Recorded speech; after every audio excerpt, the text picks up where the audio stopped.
What's going on, Drinking Buddies? Brand new podcast coming right at you, but you know what we got to do first. We got to talk about those things that generate a little revenue for the show.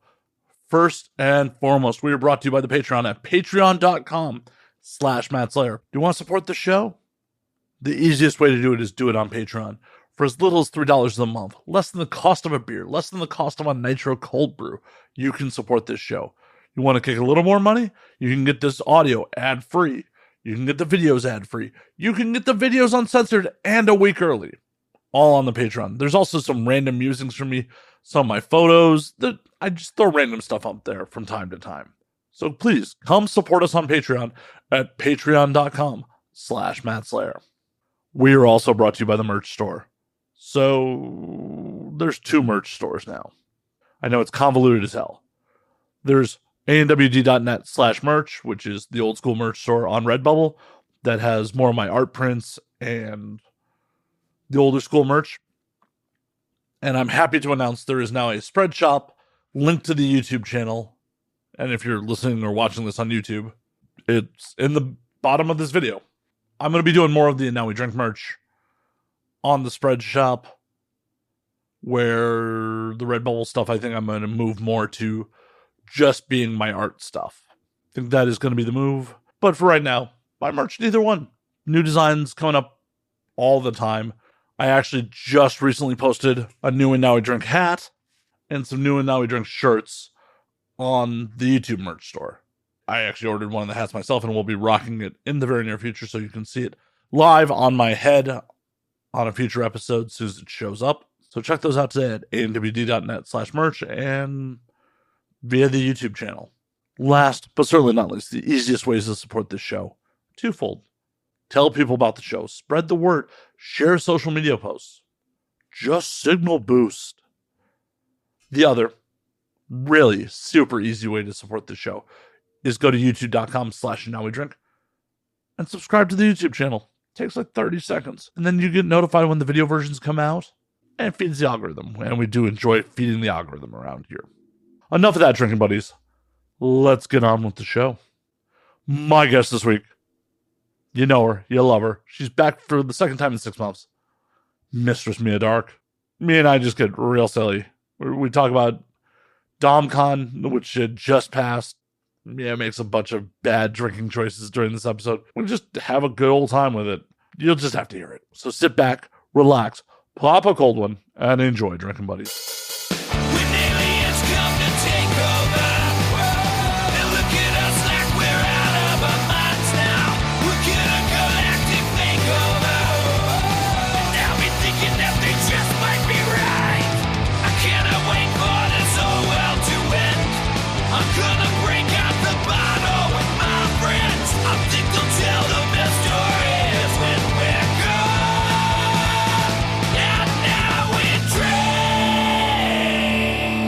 For reals, you know what's going on.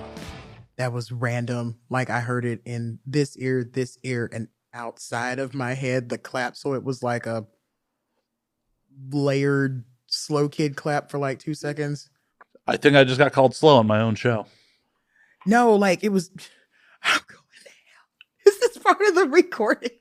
Oh yeah, this is the clap. The clap was like that's the beginning. I was like, yeah, that was right off the side of the.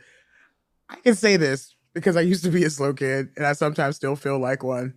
I just like honed in on very specialized skills at some point in time. And it got a little bit better. It got a lot of bit worse. Oh my God. Is this the tequila? No, this is whiskey. This is tequila. Oh no, the one I said no to last time. I mean, there's a little Patron on the bar still. There's a little Patron on the bar. Oh, if I wanted to be 26 and somewhere in a Mexican city that I wouldn't know how to escape from, I'd totally say yeah. Well, and there's also mezcal. The mezcal's over there? Mm-hmm. The one from last time? The one right next to that was right next to Patron. The tall one. Yep. To your right, to your right, to your right, to your right. Mezcal. Oh, God. So clear. You know what? Fuck it. Slalom. You could mix all three together, see what happens. I will not. I'm just saying you could. Well, I'm gonna end up. You know what? Fuck it. Fuck it. Fuck it. Fuck it. This is happening. We're doing flights.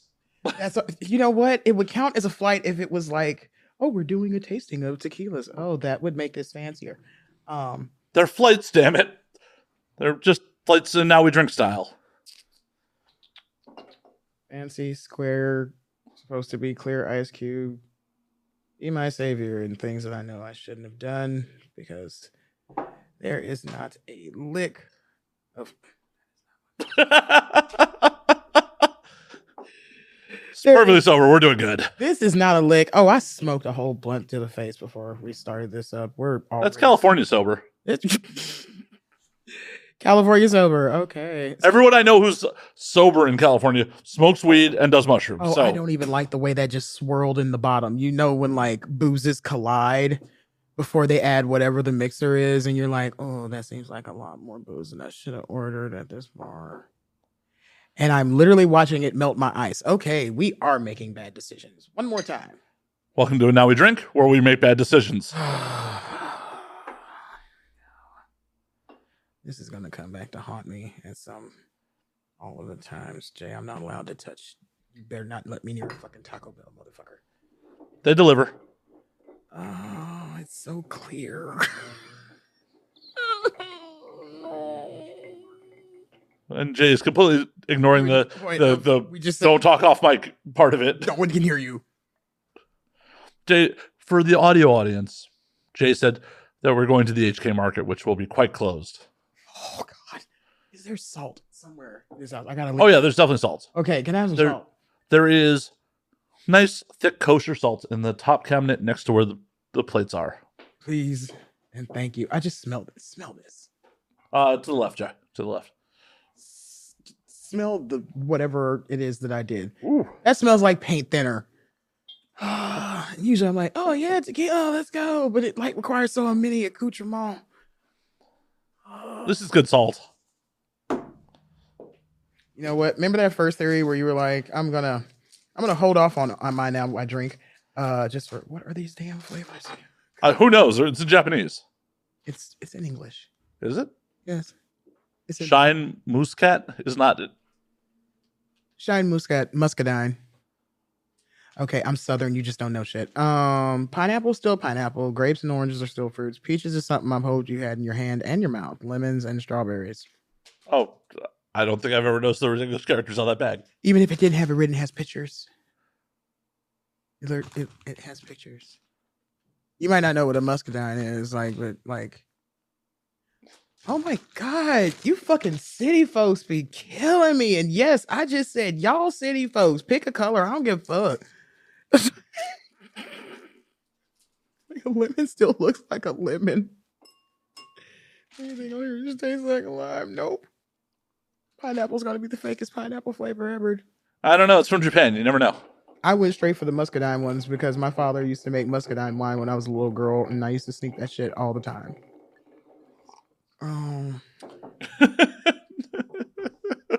This concoction is. I'm looking at it hard now. At first, I wasn't, but like.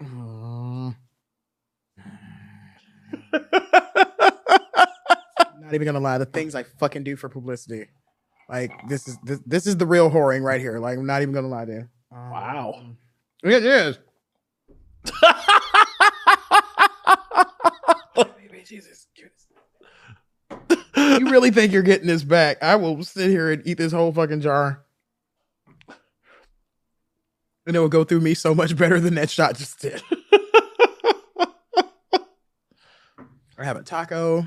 Now some consomme that is waiting for me in the car when we get back. As soon as we get back. You're like, please let this show be over. No, to stop me from... Okay, so the last time I did this fucking show, I said, hey, cat slave PR man, take me to get something to eat. Nothing was open. So we randomly stopped at a 7-Eleven. Why?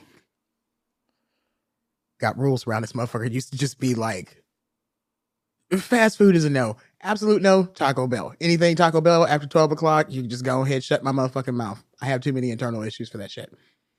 2, now we have to add on 7-Eleven because I bought hot wings out of the hot box. What time did we leave here? It's like 2 a.m. We got back to the valley maybe about 3:30, a little bit shy of 4. And somewhere between here and there, this motherfucker found me some damn 7-Eleven, and I found myself inside of it, drunk as hell, and buying hot wings out of the hot box. And I can tell you right now, I don't give a fuck what version of Aliens that you've seen. I don't give a fuck when you saw it, what age, how tough you thought you were. I've been through some things. I've been shot in the back twice. I could not with that chicken. I thought I was going to die.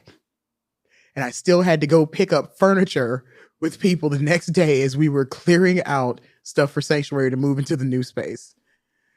And then the text message incident happened with Mr. Cyan.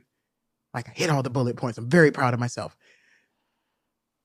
Syphilis, herpes, gonorrhea. For whatever reason, I just put that in at the end. I was using voice to text. I was not thinking all the way through myself. So yes. I'm sure you're just describing the chicken. It's fine. The chicken and the booze.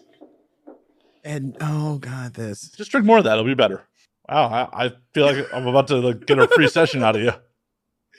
This is like horrible. It doesn't taste horrible, but like when you can still turn it, and it's not the candy, because I know how sugar reacts with alcohol. This is literally booze bumping into booze, and like these three motherfuckers are like, who's going to run domain over this glass? And I'm like, I would assume the mezcal. It's pretty smoky. What is this? Espelon? Espelone?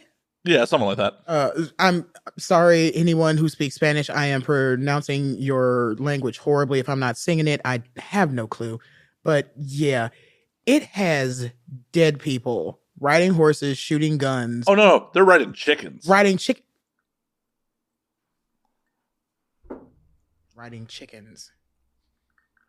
And fighting each other off with spoons? The fuck? They're classy. Oh, yeah, I've made some horrible life choices this evening. Welcome to the show. Welcome back. Not only have you made horrible life choices, you've decided to make them again in like under 6 months. You're like with salt in one hand and like no. Generally, people wait a year to be like, okay, that wasn't so bad. And then they, like do it again. They're like, oh no, that was just as bad as I remember it. Fuck. Not going to do that again. You thought I'd have realized don't do this again after the last time. Like I sent off a horrible message to my sort of kind of boss. I'm happy she has a good sense of humor. That's the main thing I'm happy for. Like, she has a really good sense of humor, and she was just standing there like tickle pink. She was like, haha, I was wondering what was going on. I was like, well, ma'am, the show is called And Now We Drink. We actually drank. I drank quite a few skull heads, and they're not regular shot glasses. They're like shot and a half shot glasses. And when my husband watched the show, he was like, you were like 8-9 whole shots in. And I was like, I didn't count. I should have counted. You survived. Chicken from the 7-Eleven, Matt. You survived. It's like saying you survived the apocalypse, but you came back as a zombie. Because that's what I felt like. Because nothing about regular food, and all I wanted was, as Jay, I went to H Mart, bought 2 packs of rare, just cut, thinly sliced, what was it? I think one was beef roast and the other one was, I think I got the sirloin on the other one. And I ate that shit with just a jar of this, just sat on the couch. It was like, never again. I'm not gonna do that again. Never eating that chicken again. Yeah, you're here. I had to restart myself with butt-ass naked meat in like the spiciest shit that I can't find anywhere. And like, you're about to be my like sambal plug. All right. Not even understand. Like, this shit is not sold anywhere in the state of Oklahoma because motherfuckers like you are hoarding it over here on the West Coast. Yeah. And they're like paying extortion. They have a 8-gallon jar or container that looks like a water jug turned upside down. That's like on steroids. For like $100 and something bucks on Amazon right now. That sounds like a good deal. And it's on my wish list with things like lingerie, panties, fucking high-heeled shoes. Like, things have gotten very serious now. I think you should remove all the other stuff besides that so people don't have a choice but to buy it for you. There's a new washer and dryer on there I really want. Well, once they get you the sauce, then you put the other stuff back on. Yeah. Priorities. No, somebody just bought me a leather dinosaur purse. A very, very sweet human being that I didn't even realize Dinosaur Ports was there until my husband was like, hey, you got a package from Amazon. And I was like, I didn't order anything off of Amazon. But I also sent my Amazon to like make it a surprise because I love to be surprised with gifts from others. But when I was like, so what is it? He was like, I don't touch your fucking mail. The man knows. The man knows. He's like, last time you got mad at me. And I was like, I know. Open my damn package because I want to know what's in there. And there's so many things that randomly pop up and off of my wish list that like I all the time forget what the fuck I put on there because sometimes I'll just go on a rip. Somebody will piss me off and be like, oh, I'm going to buy you the world, babe. Okay, well, here's like $15,000 worth of shit from fucking Amazon. Let's see if you got it, Playboy. And it never happens. And I'm like, I'm going to go back and delete that and then fucking forget. And this was one of the things that I actually wanted is a black leather dinosaur purse. Is it real dinosaur leather? I wish. Like, not allowed to have real dinosaur leather. That's bullshit. I said the same thing. You should send it back. Fuck that faux leather shit. It just keeps getting worse. Like, you know, at some point in time, you get into the part of the drunk that you're like, oh, fuck it, now it's just water. All of it tastes the same. It's all water. No, this just, it just keeps getting worse. And I feel like there's not enough of this in your refrigerator or maybe in like this square block would be able to satiate how bad this is right now. Why did I pick tequila? And now I've had more than one shot, so I can't go to anything else. I mean, you haven't had a full shot. I have had a full shot. And then some. Because like if I can hold it in my mouth and I don't pucker my jaw in or out, it's basically a shot. That's bad. I've been drinking booze for a really long time and like way too much of it at points in time. I mean, I don't even have that internal measuring cup. Like I can, okay. And I'm telling on myself, I can weigh things in my hand. Like pretty damn fairly accurately, especially when it's like certain kinds of weights, especially the transferring of grams to ounces. Yeah, I can weigh things in I thought you were just giving free testicular cancer exams. Well, like, those are never free with me. Healthcare's expensive in America. I get it. It is. And so am I. But at least with me, you get what you fucking came for instead of like... Testicular cancer? I mean, you're just giving that out now? I hate you. Oh my God. I mean, that's a Dungeon exclusive, right? You're hilarious. No, I'm trying to get over this mouth shatteringly bad. The candy didn't make it any better. I think it might have actually made it worse. Flavor that is rumbling around in me now, and I'm like, I mean, we have other like dry goods we could put in the glass to see. Other dry goods? Like garlic powder. What the fuck? I don't know. Is this the country store now? We got some other dry goods there for you, ma'am. We just got in all this Hassenpfeffer. What the fuck? Got some red pepper you could dump in there. Jay has right now a back seat full of fucking red pepper sauces that I've been trying to fill up my life with to make up for this shit being gone. That's how serious it's gotten. Someone bought me 5 jars, a big container of the Japanese spicy pepper paste. It's like a 8-pound bucket because I have a problem. And like a 3-pound bag of just straight up red chili flake because I ate so much chili flake when we were shabu shabu mixed with this that our server actually said, I think you might be a little bit more Korean than I am. I was like, appreciate? And then he gave me a cigarette. So I wasn't really bitching about it anymore. It was a menthol when y'all first cut off the menthols. Oh yeah. And that shit. Why am I paying? And I'm saying this on an open line. I don't even care anymore. California has pushed my fucking hand. Why are you going to outlaw a certain type of cigarette instead of all of the fucking cigarettes? That's one. 2, if you're going to outlaw one, why not outlaw the one that sold the most versus the one that sold the least? We all know the answer to both of these questions. Third question, we know the answer to it too. 3, why you got to do it to me when I come? Well, as governor of California, I decided that I just wanted to target you as the only demographic on my policies. So sad. I just had somebody bootleg cigarettes, I'm not going to say who, across the fucking California. Did they use their special pockets? Oh, no. They used their special friend who was like, I think you're pretty. I might be willing to take? I'm gonna totally take these back for you because you're cool people and you're like pretty. So they brought them back like days in advance, but we all like, hey, here's some money. I love you. Bring back cigarettes.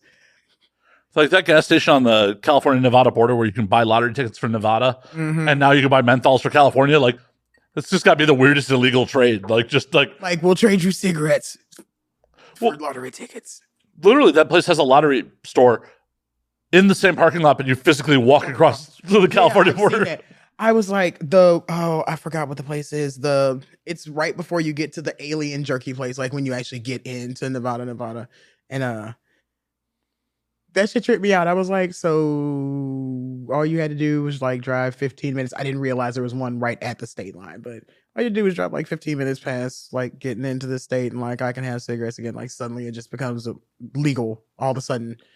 And it just throws you off of anything and everything that counts as like laws and stuff. Like, we have so much bigger shit to fry. Like, I know we're thinking in the long run, what if this person ends up giving themselves cancer because they picked up a horrible addiction that like they really didn't have to have it, they just didn't have those cigarettes? Then do it with all the cigarettes. Do it with all the booze. And I know we're on a show that is sponsored basically by booze, but like I'm just saying, like, if you're going to kill one vice, you got to kill all of them. You don't get to pick your commandments out of the fucking 10 and be like, these are the 3 I'm really cool with. Whoa.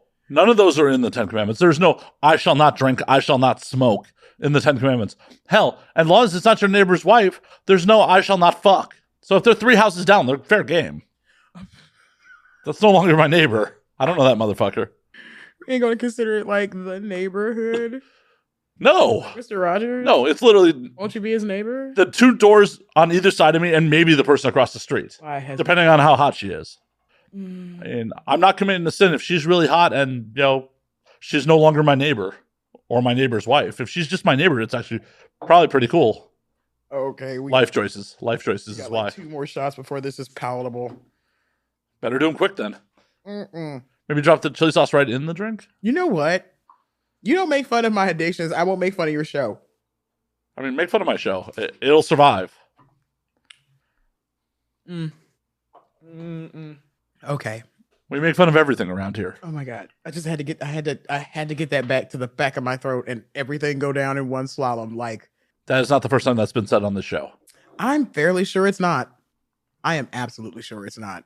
I'll go to the tape if I have to, but I'm pretty sure. Because we know how much you love going back to the tape. Check me out. I got receipts like a black lady.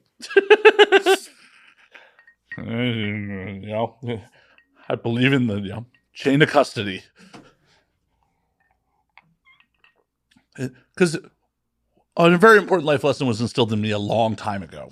What was that? It's not what you know, it's what you can prove. That is actually very true. Super sad, but very true. Now I feel bad. I don't. Because I know that life lesson. I live with that life lesson. In particular. Oh, that sucks. Oh my God. I mean, it sucks for other people more than me. Because I'm all about what I can prove. You're making this hard, motherfucker, I swear. Also, not the first time that's been said on the show. Not when I'm putting candy in my mouth. Just kidding. I haven't lost a guest yet. Okay, I was like, and I don't want to be the first. Like, I got bad luck like that, yo. It's like, you didn't have to come back twice in 6 months, but second time, yo. And the second time, she died. Well, and that's going to be a real bummer, because it comes in 3s, and then I want to lose 2 other guests, too. And everybody stops coming on the show. Oh, no. People will be like, live fast, die young. They'll come do it now we drink. They'll get some infamy. Oh, my God. Like, half of the AVN in memoriam section will be guests that died on my show. Okay, we already know you're going to hell. I'm not even going to say it out loud anymore. It is what it is. I mean, you're going to hell gloriously. Oh, yeah. They're going to have a ticker tape parade.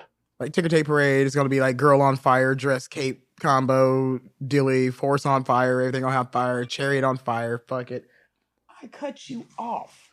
Do you know how beautiful it is to watch ticker tape burn?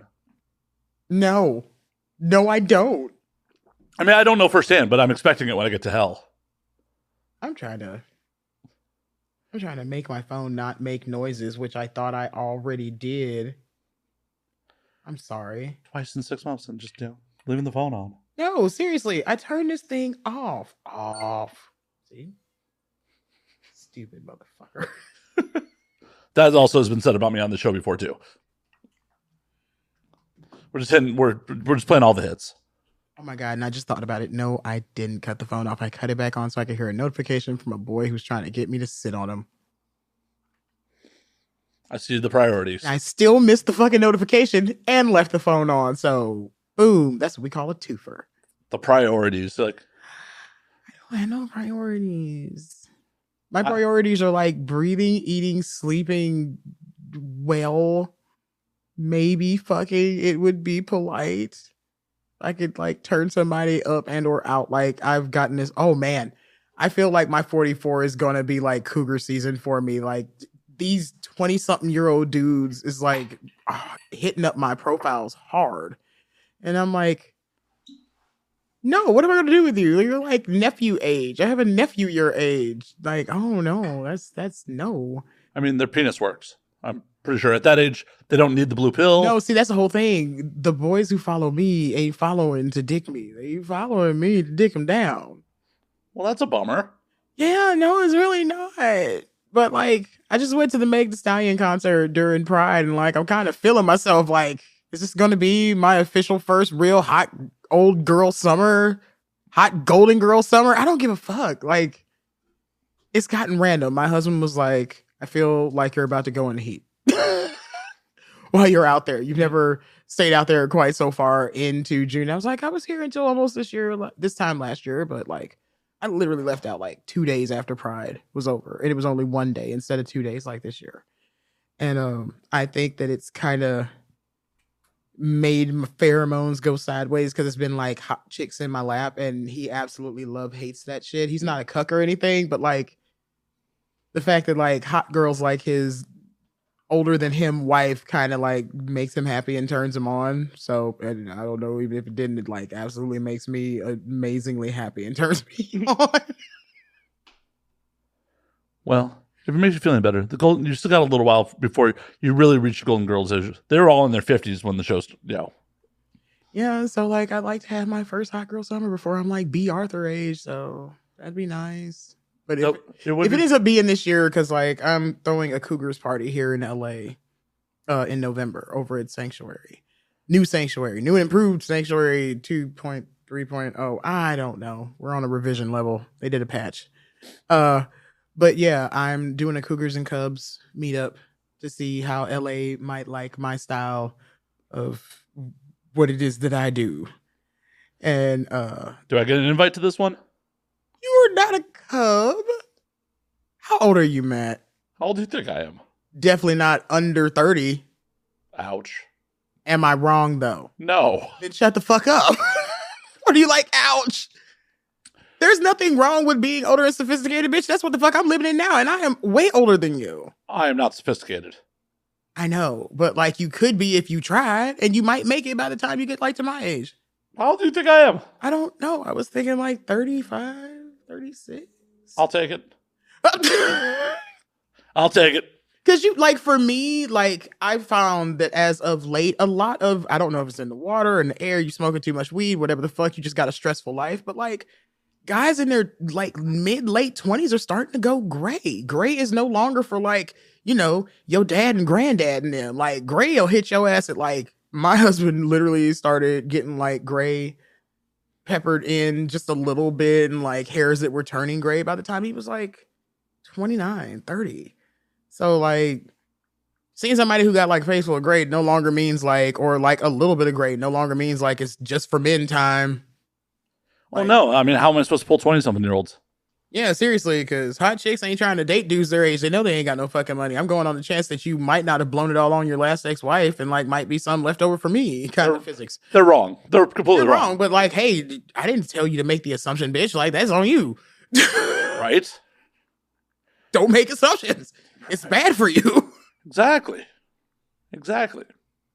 No, I'm 42. Okay, so you're just behind me. Like, I'm 44 this year. Yeah.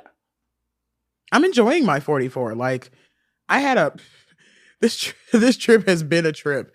Like, DomCon was amazing. I'm still sad that you couldn't make it. Yeah, I wanted to be there. Like, I should have just sent the J. Like, seriously, I should have like, of all the shit that was going on, I could have been like, hey, Mrs., I need to make sure some of our media people get here. He's had a little slight quickie dink go on.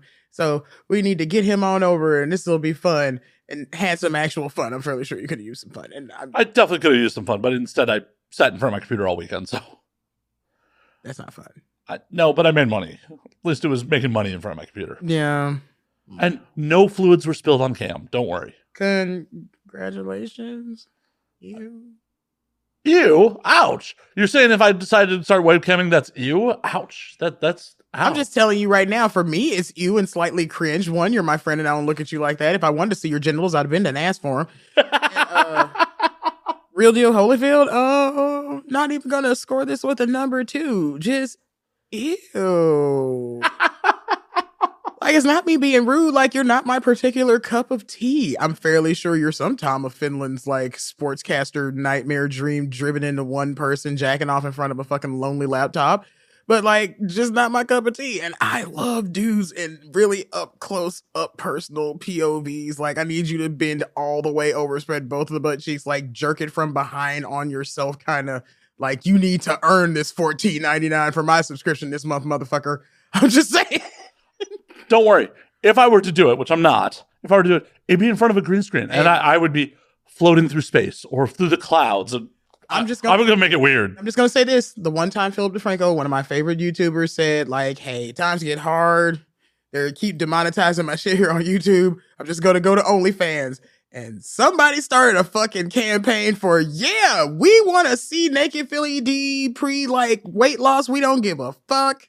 Put it up there. And he was like, and his wife, Liz, who is fuckingly amazing because she took this man from being like a incel baby monster into like a full grown ass fucking man. It's like, I hate marriage. I'm never getting married. Oh, I found this amazing woman that I don't want to share with anyone else in the world. So I like ringed her up and then we made these 2 amazing kids that I said, I'm never going to fucking do.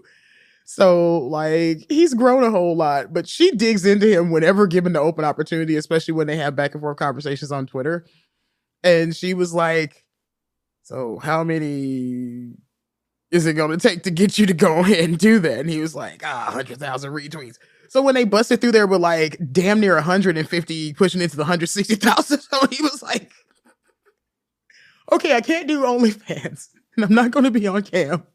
But we will add some new merch to the next drop. And it's like, who's your daddy? Philip DeFranco t-shirt. Call me daddy, Philip DeFranco t-shirts. You want my naughty type-esque Philip DeFranco t-shirts? And I was like, this man is a fucking genius. And I love it. And his wife is like sponsoring half of it. See, the move is, it's not based on retweets. Anyone can retweet. Is start the OnlyFans and see how many subs you get. And it's like, when I make my monetary goals in subs, that's when you get the goods. Okay, so that sounds like we're finding you a new line of income because, all right, everybody out there in TV land, somebody's going to go ahead and start up this like, hey, you put it up there.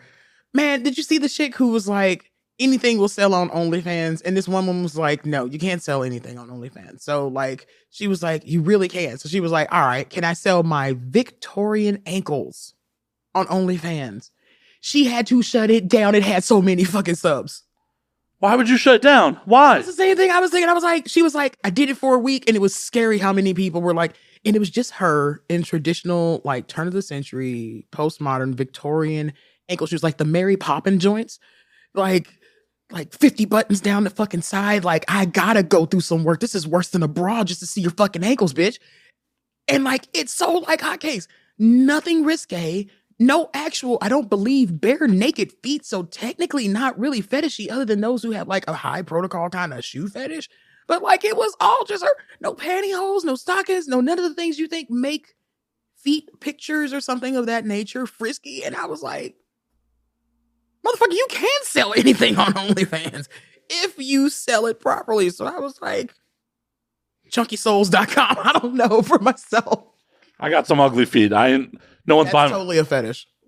Well, yeah, but ugly feet, stinky feet. I have a gentleman, and we're not going to name names, but you know who you are if I make you watch this.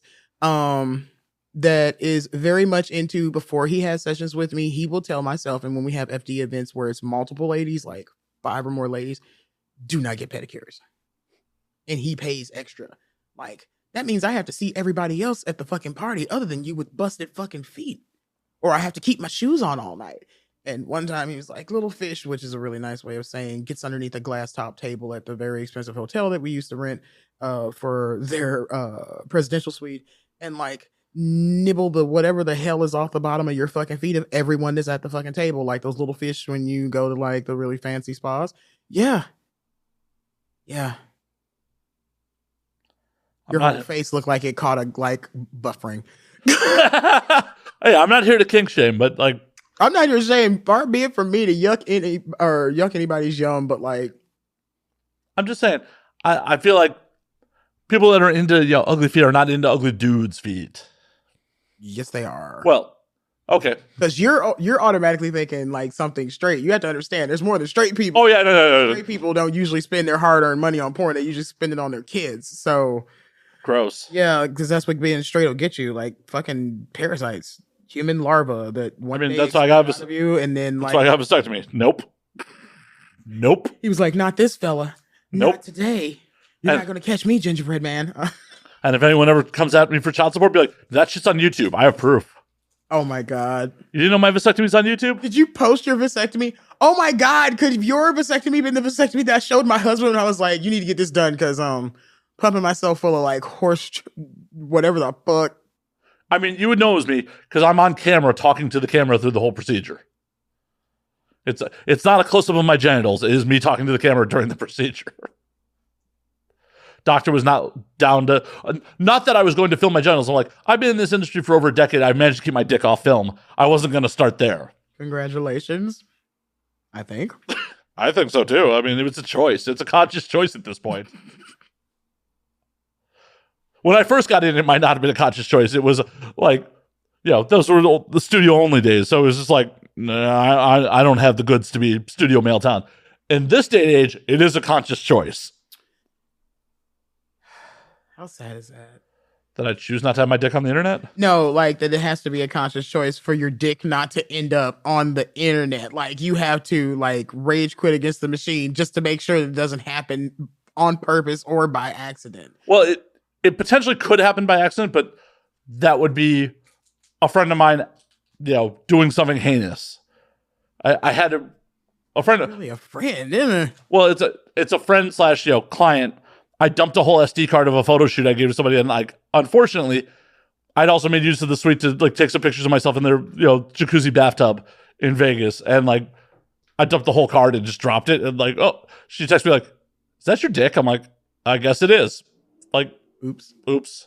I mean, it's also underwater. It's not like me standing in front of the camera. It's just like I was in a bathtub. And I just felt the need to take a picture of it for posterity. No, literally, I set up lighting. I mean, like, it's pictures of me like in a bathtub smoking a cigar for posterity. Yeah, I thought it was a cool pic. Oh my gosh, I can't say shit. I got pictures out in Vegas at the AVN in 2020 where we were all up in the AVN suite, or the AVN Star suite, and they had like that real world rules looking ass room where it's like the pool table, the fireplace. It was very like Hustler in the 90s with like 2000 teens upgrades, and I was like, this is kind of neat until I seen that damn bathroom, and I was like, I could murder everyone in here. This would be mine. This hotel would never get this room back. This would be my house. You would have to pull me out of here kicking and screaming or dead. That tub was nice. I'm a big bitch, like 6'3", with no shoes of any kind on. So me in a tub where I can stretch my legs all the way out and roll my arms away all the way out without it being a hot tub that I have to share with other people is amazing.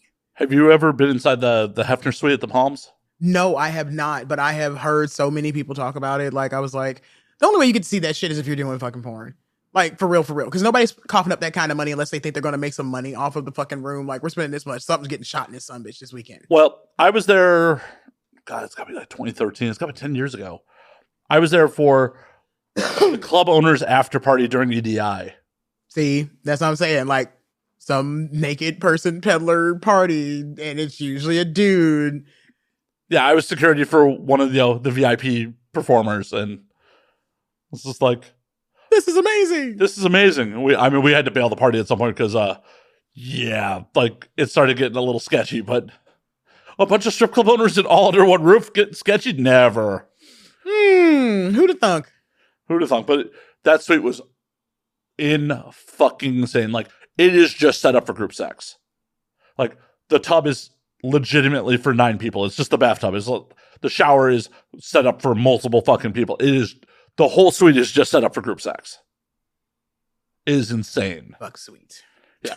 $40,000 a night fuck suite. See, that's what I'm saying. Like, that's my house.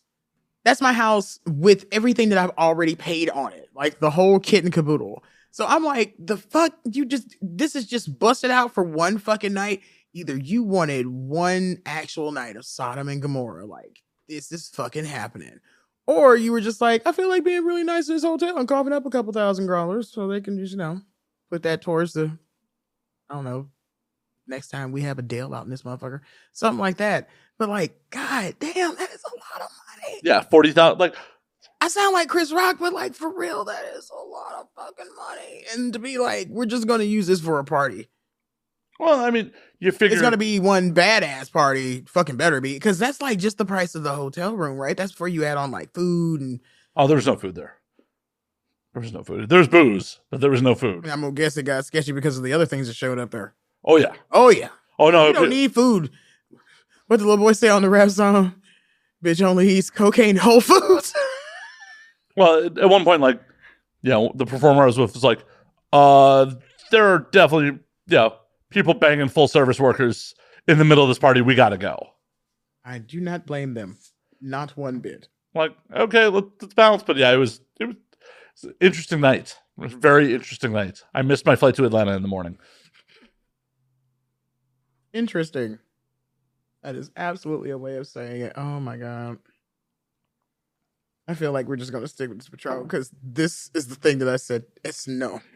Last time. And this is the one that I looked at. I was like, because of the scene. And I think I said something about the fucking chicken. And I was like, yeah, nah. But I was like, ooh, Patron. Tequila for 20 somethings. Hey, at least it's not Cuervo. You know what?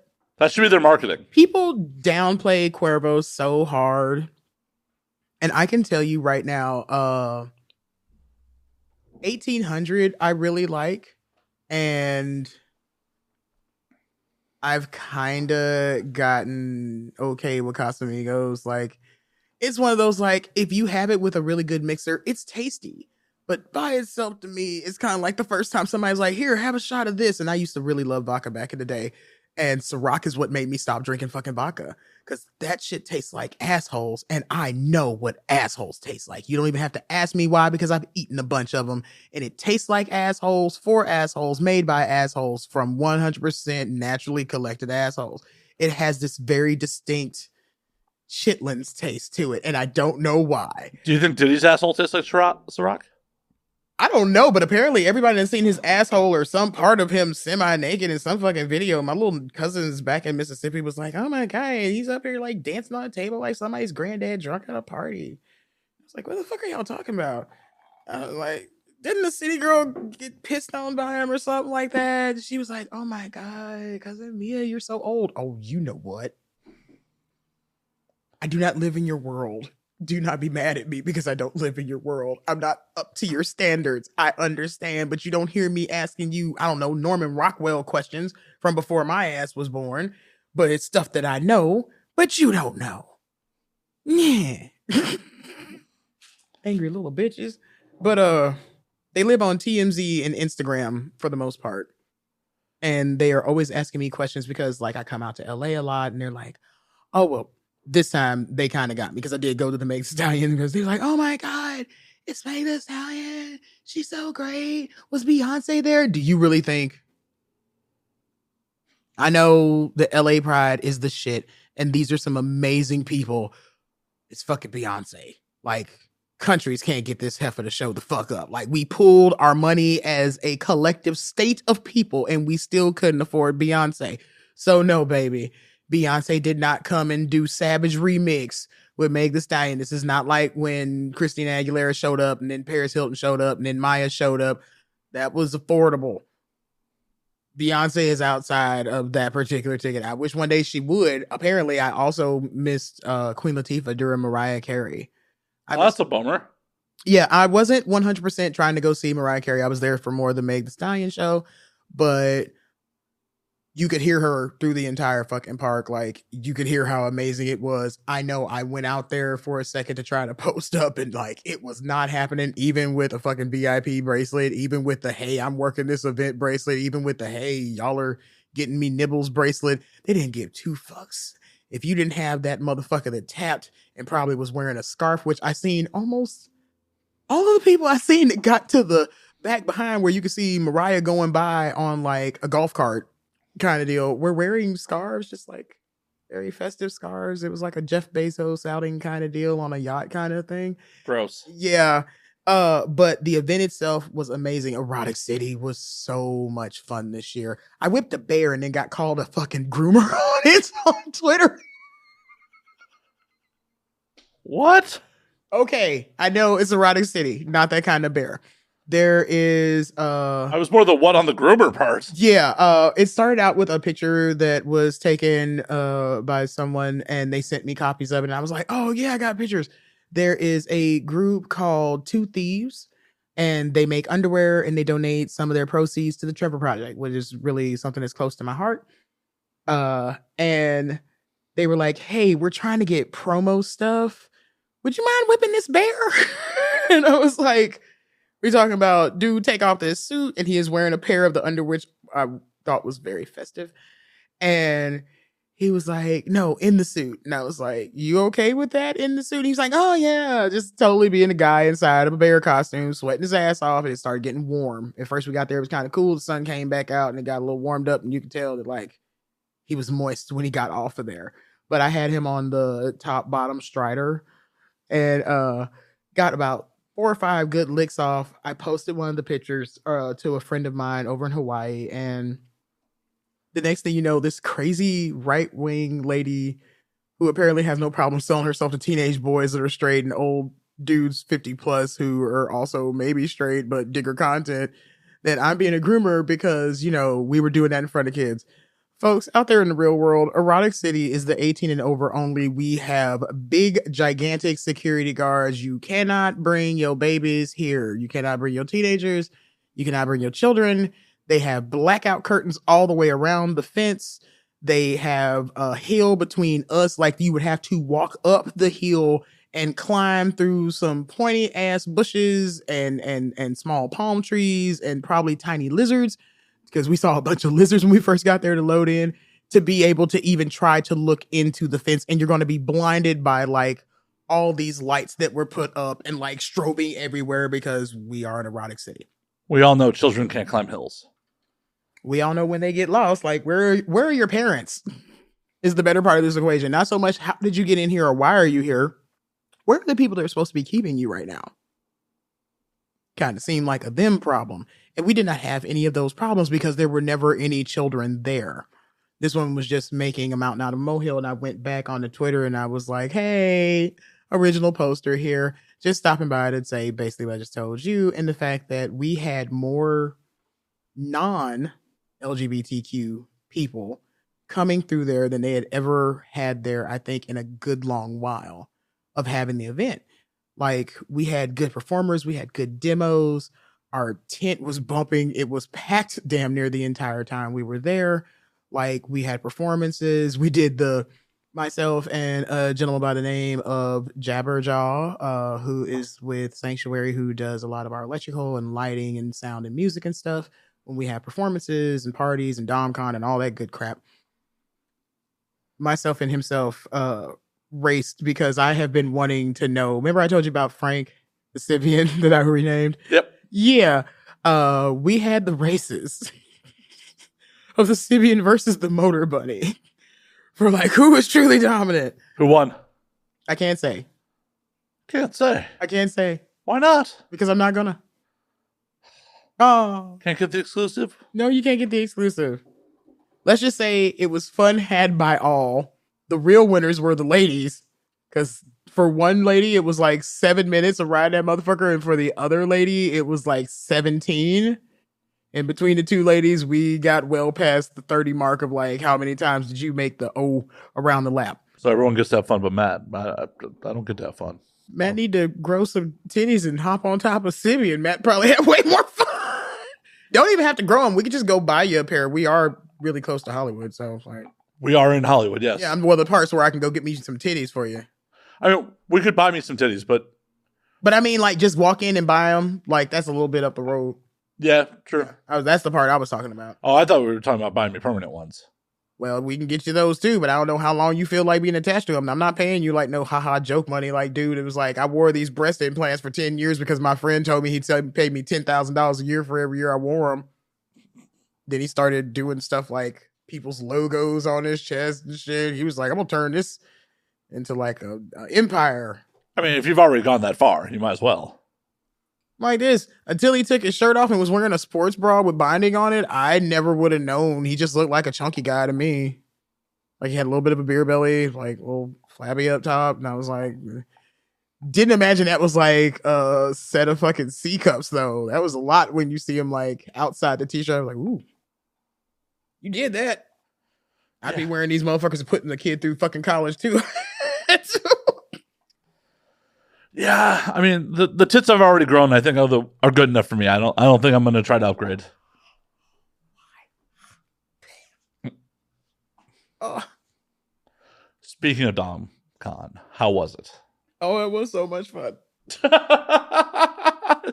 fucking suffering. No one up there is gonna save you. I don't know why you're looking up. Oh my God.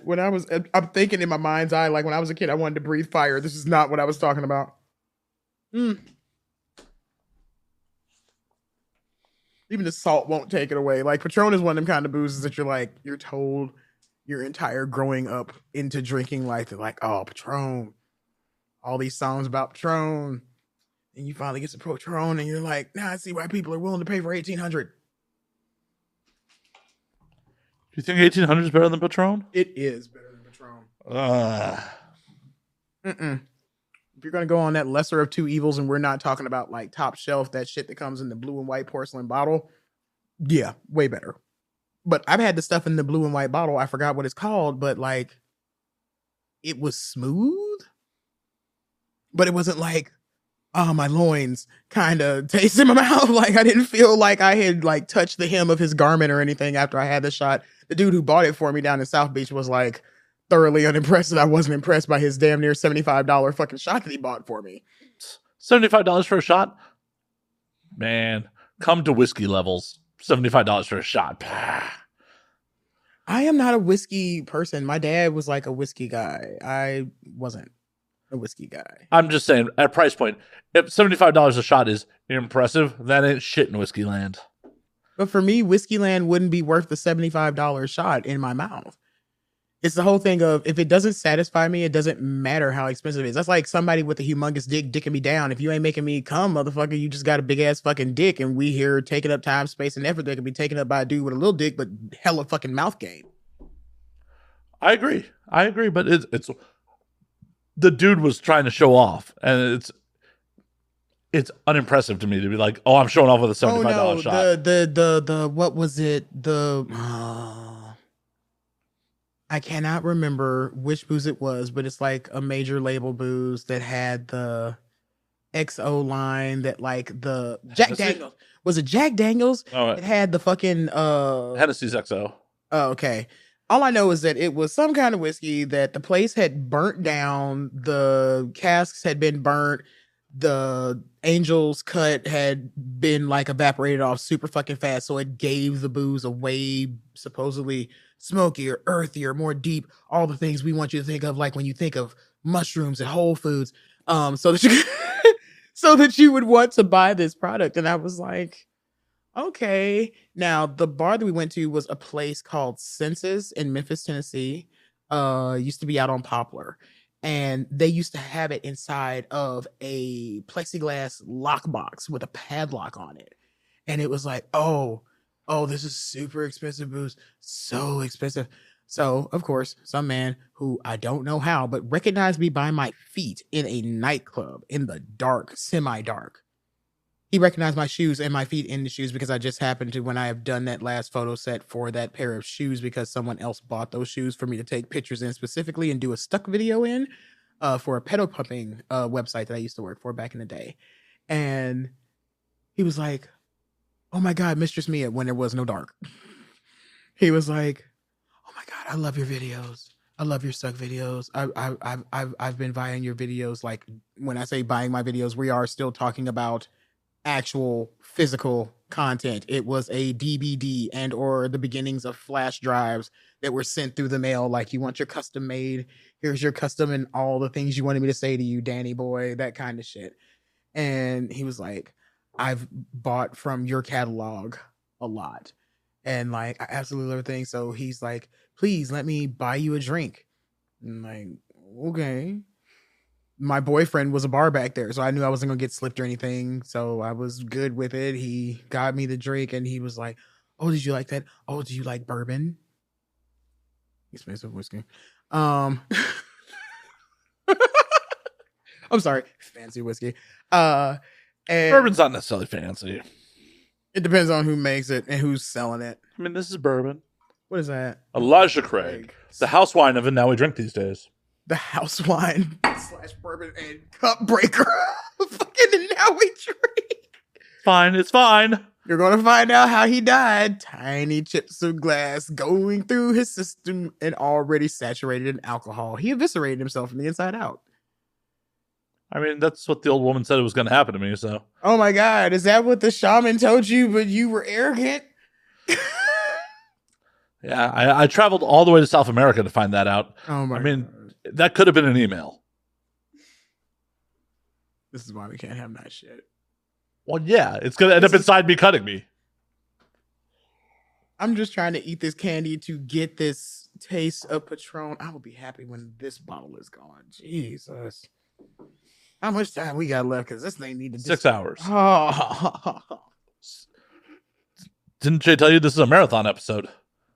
You know what? My husband tried to get me to sit in on a marathon run with him of doing a stream on Twitch of him playing, what was that, Division 2 with builds. I'm like, how come you just can't play the damn game? He was like, well, people want to know how I was able to like defeat other people and like how the clan was able to make it. And I got to show him like what guns I was using. I was like, this sounds like boy version of being drugged to the mall to buy shit. You don't know what the fuck you wanted to buy before you got to the mall. So you're showing off your clothes to everybody that you know at the mall and no one can pick out an outfit. And somehow I am being tortured because of it. And he was like, it's not even that big of a deal. You don't have to do it if you don't want to. And I was like, I'll do it. I ain't gonna be happy about it. I'll do it because I love you and I married you. If I don't, somebody's gonna call me a cunt. So I went ahead and did it. And like by the second hour, he had somebody who was like tipping him out pretty well. Like you hear little things, ching, it's cash apps going off and stuff. And it's this one chick. And she's been following him for a minute. And it was kind of funny because like she's not like creepy or cringy in any kind of way. She's actually a really good sport. They play together. And like he'll come to her stream and stuff. He'll tip her out, like kind of like, here's me being your friend, putting $5 in a jar, get you going. And they're going back and forth saying goofy shit. And she was like, how come Mia doesn't say anything? And I was like, because Mia is sick and tired of watching y'all play the same shit that y'all play all the time when y'all are not on this fucking stream on a 65-inch television set in the middle of my fucking house. That's why. She was like, oh, my bad. She's like, I say the same thing when my husband plays Tekken. And I was like, yeah. And then that's your husband and my husband playing Tekken together. And now we're both sick of watching them do this. And now they're going to probably end up streaming next week just because you said something and you brought upon the Tekken witch.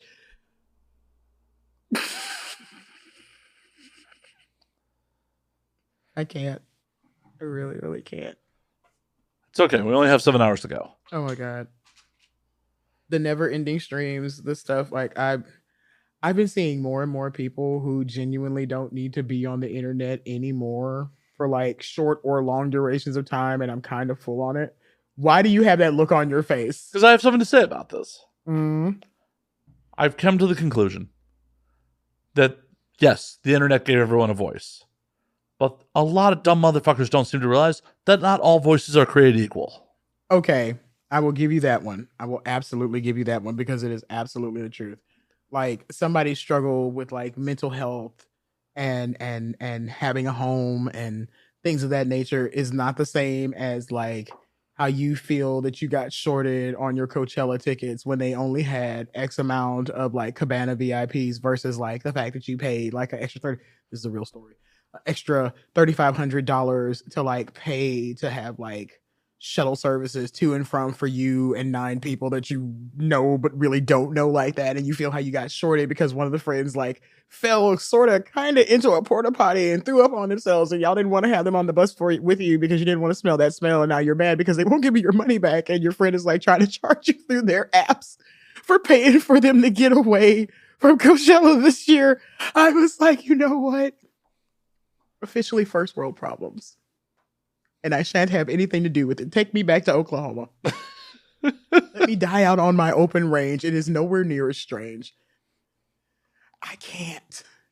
I tried. I was a really good sport. I was. And when I heard that story via 2 other people who were on that bus, I knew there was something different about California.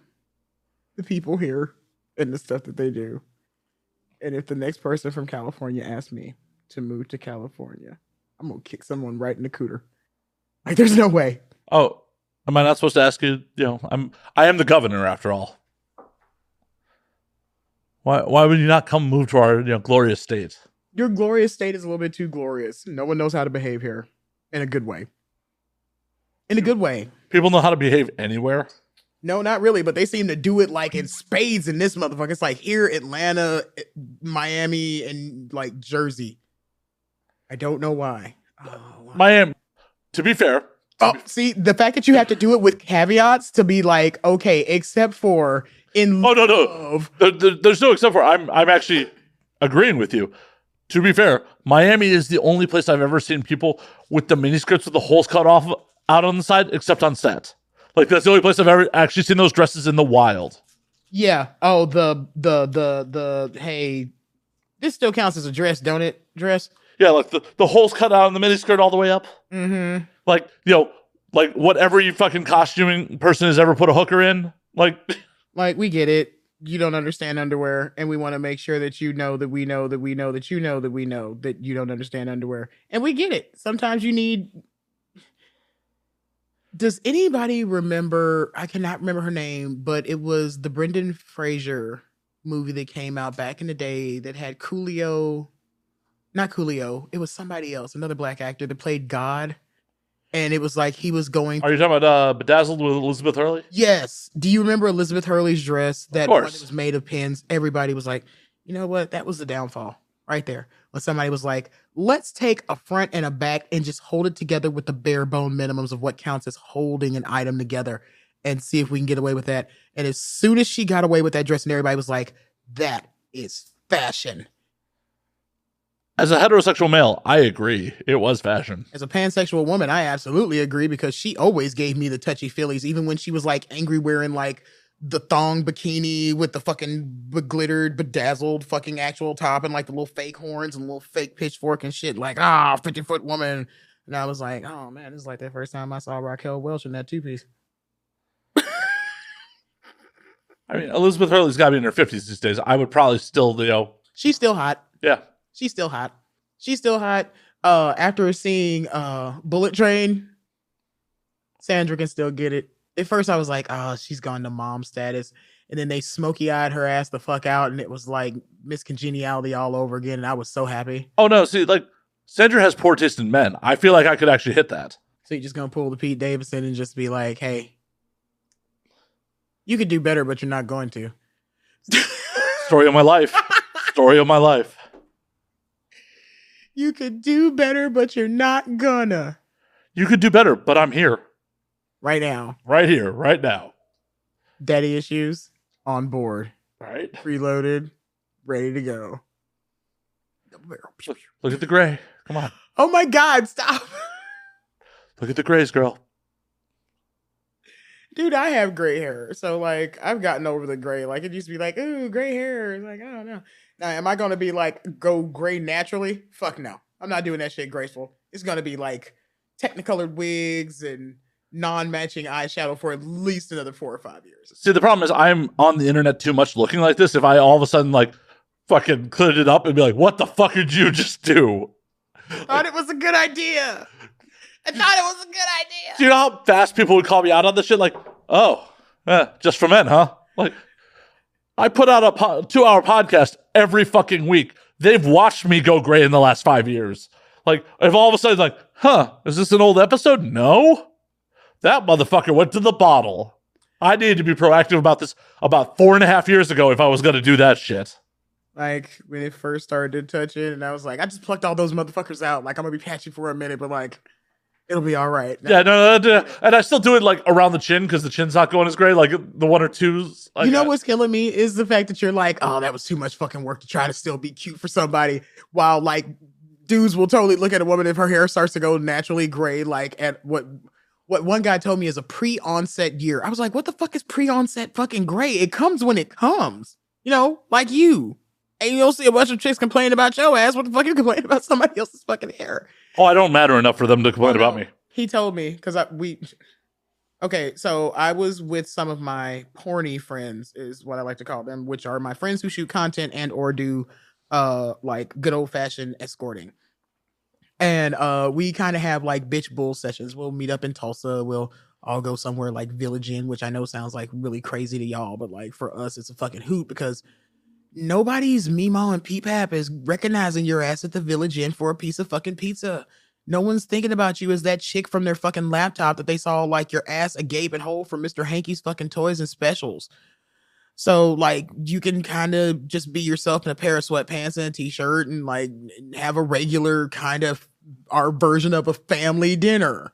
Sometimes we will also do something as random as like, hey, we're going to Olive Garden because I want breadsticks because I'm an adult and I want all the salad and salad dressing that I can have because I will drink Olive Garden's fucking salad dressing. Don't ask me. I'm literally eating chili sauce out of the bowl. I'm not judging. So I provided the chili sauce. I know. And I'm trying to find a way to like sneak it into my backpack while you're not looking because I really want this one. You know what? It's a gift. You can fucking have it. Yay, Jay, this is staying at your house. Don't touch my shit. I mean, just put it in a Ziploc bag. Take it back on the plane. Trying so hard. Oh my God. It's the, you know what? I kind of want some now. I've had enough to drink. Oh, we're brown paper bagging it, apparently. But it's fancy. That's fancy, expensive brown paper bagging it. Oh God, it has a wax seal. Yeah. What did you get brought it in? I don't know what I got brought in, but it has a wax seal and no way to pull the wax seal off. That seems like bad marketing. Like there's no pull tab on the wax seal. Why? Why would you do this to the brown paper bagging American public? Are you serious? Okay, I have another brown paper bag that is. Oh, they're dipped. Oh, damn.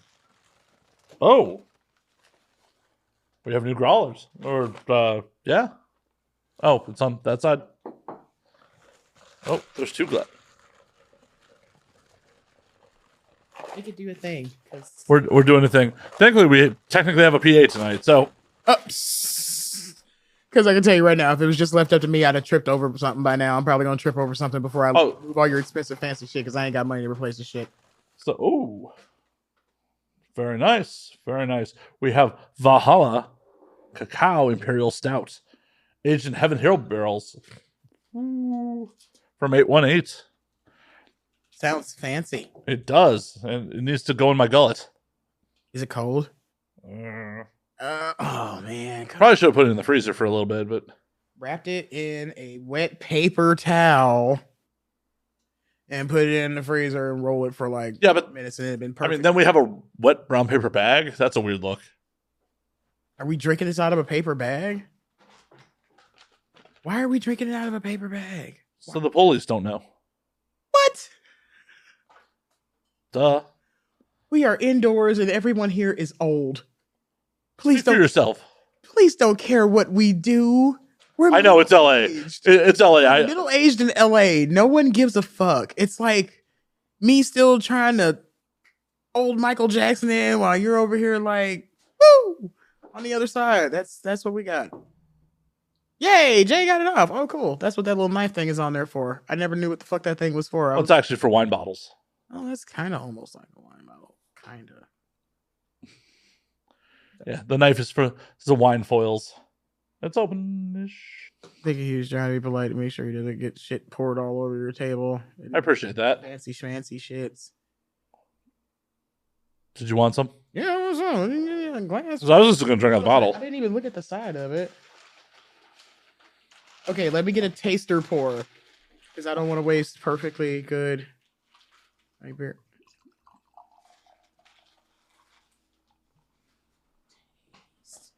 Yeah, I'm illiterate. Half pour, not quite a half pour, not quite a taste. You just gotta do your own thing, huh? Have we met? Yes. Have we met? Like, you expected me to actually give you like the pour you wanted? It smells really good. It does. Well, cheers. Oh, well, apparently it is 13.4% alcohol by volume. Okay, maybe that's just the candy. That's not too shabby. Thank you, Jay. Once again, Jay's talking off mic. He can't help himself. I have this one.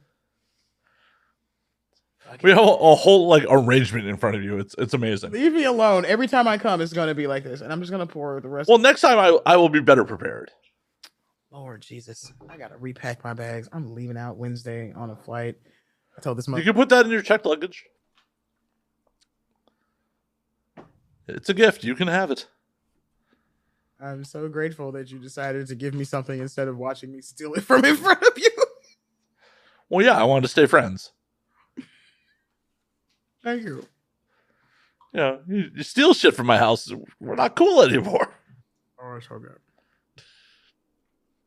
I seriously, y'all have a problem. If y'all did not watch the last one, I'm like literally up here like fireballing tequila and hot sauce. What happened to that tequila? That shit was good. I don't even remember which one that was. Reposado. Oh, yeah, it got drank. Of course it did, because somebody else was like, yeah, I'm not touching that shit. I'm not touching that shit. That shit looks like it's going to kill me. We thought it's at the... Maybe it's down there? I swear to God, if it's at the fucking bottom and this is what I ended up drinking, I'm going to be so mad at you. That looks like gin. That is it, you fucking fucking suck. Oh, hell no. Pour this shit out. No. You can't waste alcohol in this house. That is one thing. Pour it back into you're not pouring it back into the fucking bottle. No one's going to know the difference. It's still going to taste like shit. I'm going to know. It's on camera. People are going to know. And you can sell it just like this. It has my spit in it and everything. Nope. Don't you want to go ahead and cough up $100 for this bottle of repurposed, recycled, nope. Mistress Mia. Nope. The only way I'm letting you sell repurposed if it comes out the other end. Oh, don't dare me, some bitch. I swear to God, I have pissed on, in, and around things for a fucking hell of a lot less. Oh, I know. Mm-hmm. I just don't have a funnel nearby. I don't need one. Well, in that case, drink up. Get in the bathtub, it'll be fine. Don't need a bathtub. I don't need a sink. I can pee standing up just as well as you can. Oh, I completely differently done genitalia. I mean, I can't do it very well, so. You're literally supposed to be built for doing it well. Why did I pour the rest of this in here? Because you want tequila. So much less of it before I was like, well, fuck it, just kill it. I should have asked, what happened to the other one first? I forgot. Fucking forgot. So this is partially your fault. You should drink half of this with me. Nope. Dog.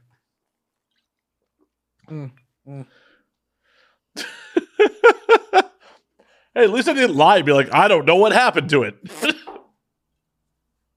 Next time you show up, it's still here. Like, it sucks so bad. So bad. I can't. Oh, I can't. Oh, that's so bad. Don't worry, you have time. Oh my God. No, I don't. You do. Don't let my episode run long just so you can fucking torture me over this. Oh, no. I'm not letting it run long. Don't worry. Oh.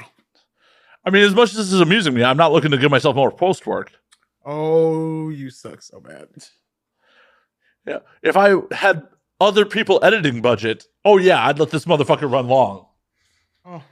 But I don't have other people editing budget. I have people editing budget. I have Matt Slayer edits. Hey, I watched my last video. That editing job was not too shabby, if I must say so myself, because I'm a really fast talker. And to like catch me in and out of conversation to get our shit back and forth where it's in time, Oh yeah, someone's literally got to be standing on top of it with a finger on the trigger. Uh-huh. I've done this once or twice. Oh, I'm so very proud of you. That's someone is. I'm glad someone is. Glad someone is. I don't think my parents are, but I also don't live for their approval. So, I mean, one of them's dead. I don't think he's approving the shit anymore. See, even when my parents weren't dust, I didn't really work on the approval factor anymore. Once I realized, like, when y'all are dead, who am I supposed to be getting my approval from? Oh, I don't live on their approval either, because, like, I am painfully aware of how flawed human beings they are.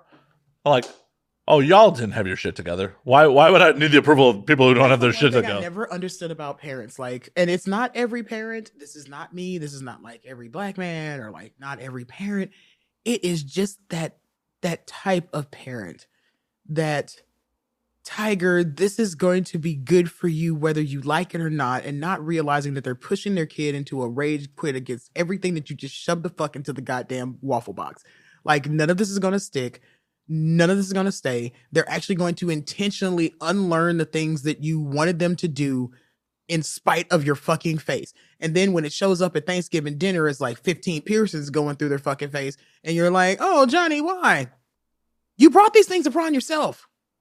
See, my parents weren't like that. I just had to figure it out on my own because they were just kind of like too busy living their own fucking lives.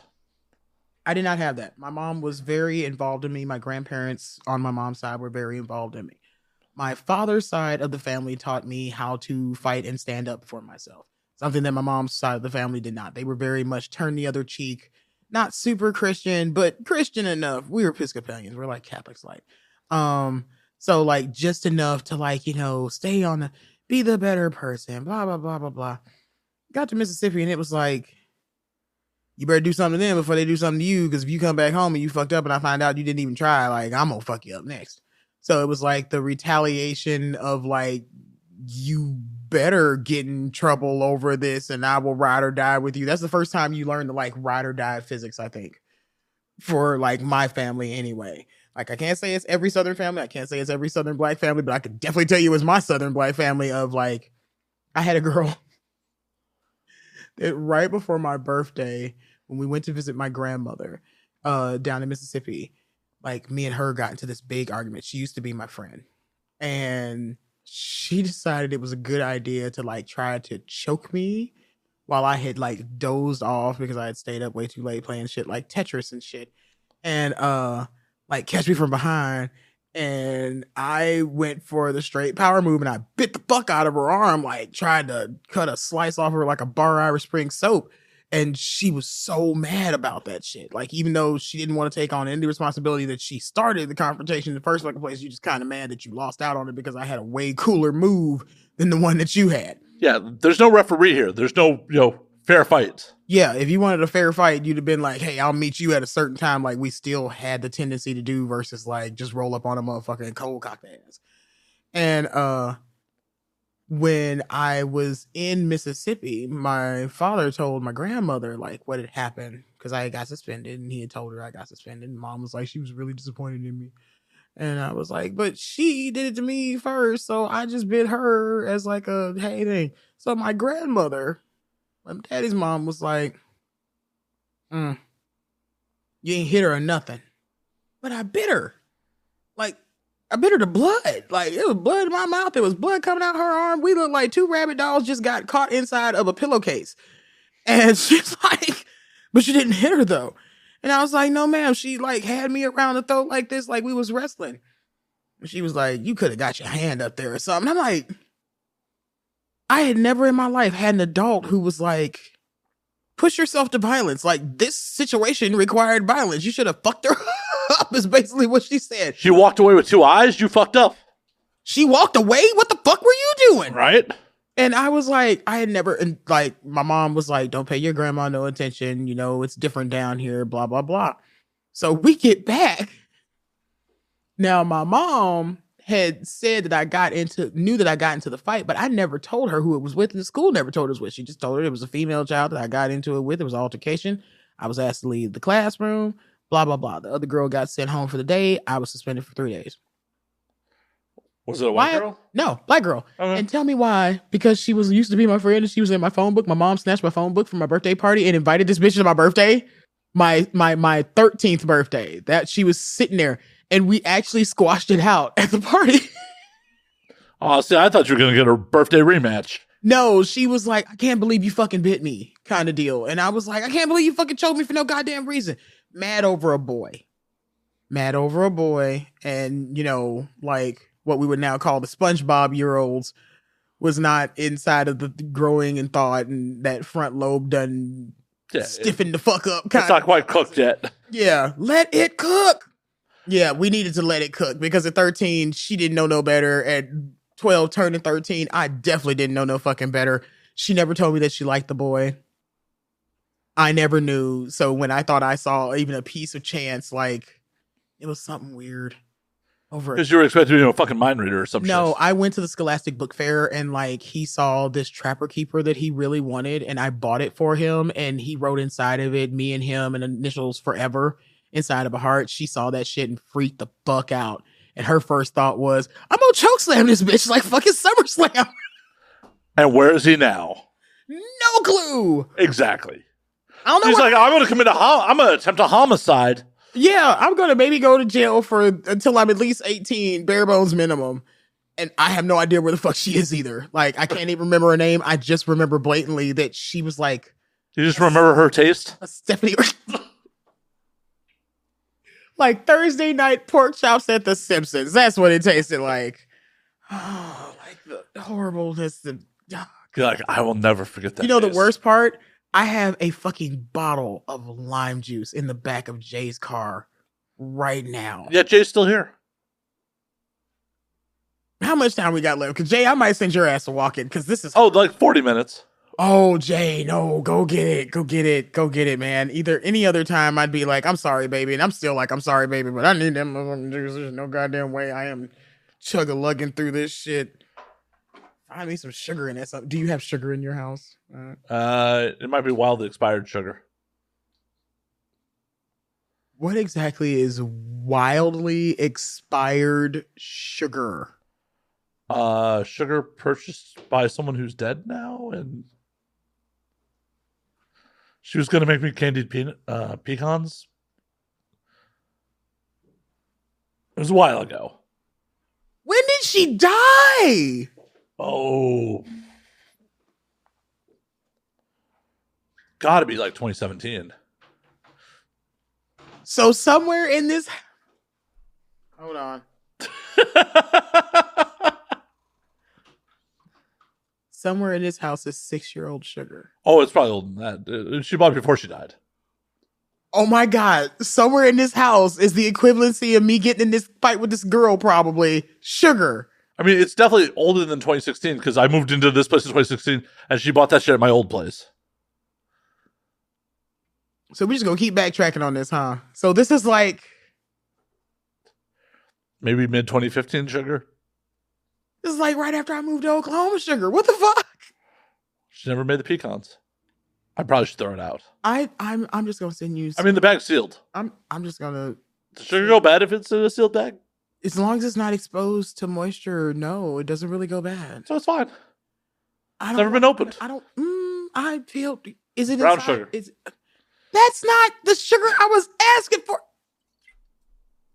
You asked for sugar. You did not specify what type of sugar. Most people, when they ask for sugar, don't ask for brown sugar, Matt. They should. I was like, she was gonna make you candied pecans out of white sugar, and I'm just like, nope, she was not. She was not. You know what?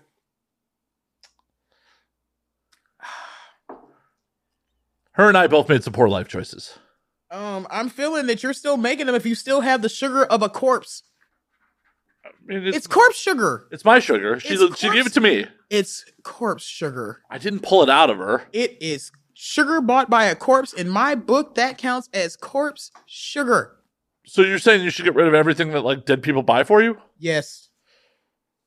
It's fucking weird. Like, it's, you know what? It's not even so much that it's weird. Like, there's things that you want to hold on to. There's memorabilia, there's memories, there's heirlooms and stuff. Who the fuck holds on to like a bag of brown sugar? Okay, I can tell you right now, in the bag, that brown sugar, which has molasses in it, that's what makes it brown and special, is not gonna hold inside of that bag. Even though if it's closed, like plastic is not that type of plastic is not completely air permeable. Like it's not completely sealed, and it's been moved around. I'm guessing a couple times. It's been touched. Like once, bruh. Let it go. Let it go like a Disney song. That is the most ridiculous thing I've heard out of a grown adult man. Y or no Y chromosome. I think all fucking this year, and we are halfway through the year, damn near. Well, I mean, you want to hear more ridiculous? I definitely have cans of fucking beans that are expired. Why? Because I haven't thrown them out. Why? Because they're on the top shelf. Why? Oh, there's no good reason. They just in there. They're just in there. Like, just in case of hard times, I'm willing to maybe post-apocalyptically eat these. It's a botulism beans. It's a botulism beans. It's cool. You make this so hard. Then you came back. But you make this so hard. It wouldn't be extra hard if it wasn't so goddamn funny, but you make this so fucking hard. You came back. I know I came back. I wasn't expecting to come back to the story. Like, those beans were here the last time I was here. You never said anything about almost in middle school fucking aged beans. Oh, the beans were here well before you. And I believe it. After we just did this whole time assessment of how long you've been in this apartment, how long sugar's been around. I mean, sugar's been around longer than my apartment. I know, but like, why did you move already expired brown sugar to it? I don't think it was expired when I moved. Yes, hun. Brown sugar, you get about a year out of it, unless you're keeping it somewhere with like a couple pieces of like plain bread that are exposed to keep it soft and moist. Oh, I love how you have this like fucking dog cotton headlights look on your face like, you supposed to put bread with it? It's in a sealed bag. Why do you need brown sugar? You don't have paper towels. I had paper towels. I had. Okay, you apparently didn't hear the way I said it. You don't have, as in the present, paper towels. I have asked you for 3 very simple things out of this apartment so far since we have started this conversation, and you have not had. Just dragging me on my own show. I am. I said this is going to be the worst show ever. And you said, do it. I'm calling you on your kitchen. You just told me there are condiments I'm thinking the freshest thing in this whole fucking house is this because it's. Oh, you never asked how old that is. It's made of chilies and garlic and fucking vinegar. It could go just a little bit shy of how long honey goes. Now, if you have honey somewhere in this house, that's probably the most trustworthy food you have in here. I do have honey here. If it hasn't been exposed to oxygen and moisture. Make no promises. See, this is what the fuck I'm talking about. We will have like 50 different types of booze on what is blatantly places that more than 50 types of booze have been at. And we will make sure that some bitch stays stocked in some kind of way for when people... Priorities. But we don't have paper towels. We have no lemon juice. Yeah, there's no mixers. There's just booze. There's no mixers, just booze. I'm sorry, there are mixers. If you like green piss water, glow in the dark fucking monster. Oh no, you too can have a chaser. Maybe if this fat fuck feels like sharing with you. That is 100% accurate. I was just about to put that caveat out there. My monsters are like sharing with you. That's the worst. I would rather give you that chili sauce than a monster. And I kind of got it and snuck it out of you because you was like, I got a white one, but like I just took the last cold one, to make sure nobody else asked me for the other one because nobody likes these motherfuckers hot, barely let alone. There are 4 cold green ones. What did we just say about that neon piss poor water? Mm-hmm. I actually like the green ones. My son likes the green ones, or at least he used to. I don't know what he likes his monsters anymore, if he even fucking drinks them anymore. But when he lived off of monsters and Pall Mall Red 100s and the Dew of the Universe, that was his hummingbird food. That was his nectar collector. That was his favorite. Like, I could bring him anything that needed to be done for the website. I could bring him anything that needed to be done for promo and PR. And like 2 of those big twist top cans and like a couple packs of cigarettes and just like hand it to him in a bag. Like you're feeding the troll underneath the bridge, like for guidance and clearance to make it to the other side. And And you wake up the next morning, the things were done. The internet had been quelled. And he's like, oh. See, I fucked up. I should have put a link for people to send me paper towels. You need to put up a link that's just like, hey, tip your Witcher, man. Just I'm a Witcher now? Dope. Hey, if I could be a Witcher right now, this trip would have been a hell of a lot more interesting. Like, I'd have zapped my way. Like, people offered me free shit that I couldn't even take because I was trying to be a responsible adult. And like, what? What'd they offer you? A free trip to Disneyland, DragCon, Universal Studios. I got fed more than a little bit by friends and, like, chosen family alike. Like, that's one of my favorite things about when I come out here. Like, I have people who like me even when I don't look like this, when I don't have on this makeup, when I don't have my flipper on, when I'm like just hanging out in just my Dead Ramones t-shirt and nothing special. I mean, you could definitely done that. When you called it out, like, oh, if I'm going to show up like this to the show, I'm like, whatever's comfortable for you. Like, and I totally was going to wear that and put it back on. And then I was like, oh, I'm going to drink. There's no way with this fucking corset. It's just going to come right the fuck back out. And I was like, I don't know if you had anybody puke on top of your stuff, but like, I don't want to be the first. The closest we ever got was we had a guest call cut, puke in their glass. Yeah, oh yeah. This is a super old school in like 2016. Oh, well, I did have an incident where I did puke since the last time I saw you. Not my fault. No, not your fault. It's on the internet, not my fault. Yeah, on the internet, not his fault. I was doing Club Anarchy, which is put on by Mistress Tetra over at Sanctuary Studios. And it was the Freak Show Circus was the theme. So I was the lion tamer and I had my lion with me, Miss Blue Thick. And everything was going according to plan. We had this whole thing. We had the like metal chair out there. She got up on top and I'm like slapping her on the stomach with the paddle and everything, like picking her up and getting her ready to go. And it was like big roars. She's like, wow. And I'd like hit her with the, what you call it, the carriage crop or the carriage cane and be like, big roar. She like, ah. And then finally it'd be like one good like haul back slap. She's like, wow. Tons of fun until we're getting into like the last little bit. So one part was I lay on my back. I'm whipping her with a single tail with my eyes closed from the floor while she is up on top of said stand that she was doing the big roars on. And the next to last one is it's Billy Joel's White Wedding is the last song that Billy Idol. Billy Idol. I said Billy Joel. Lord Jesus. Have some more tequila. Shut up. The ice cube is gone now. I fear for my life. Most dangerous show on the internet. What There's guys? not enough candy on the table. This man has not made it back with his damn lemon juice. I'm dying. It smells so cute and I'm dying. But Sorry, I did not import more candy from Japan. Oh yes, I need more candy from Japan. But Billy Idol is playing and we're like getting to the big part. Now the big part is she's a really good bottom. She's a really good bottom. She's a heavy bottom. She's like almost a masochistic kind of like bottom. And the thing is that I was wearing this jet black velvet lipstick, but if you put like a little bit of anything that has oil on it, it'll let it come off of your lips and transfer. So like while she's doing her whole big thing, I pull it out of my tits and I put a little bit of lip gloss on and it like still looks kind of matte, but like now it'll come off. So I start biting the fuck out of her, like big fucking bites, like almost break the skin bites. And I wanted it where the black lipstick would show in a circle from my mouth exactly where I bit her at. So you would see all the places.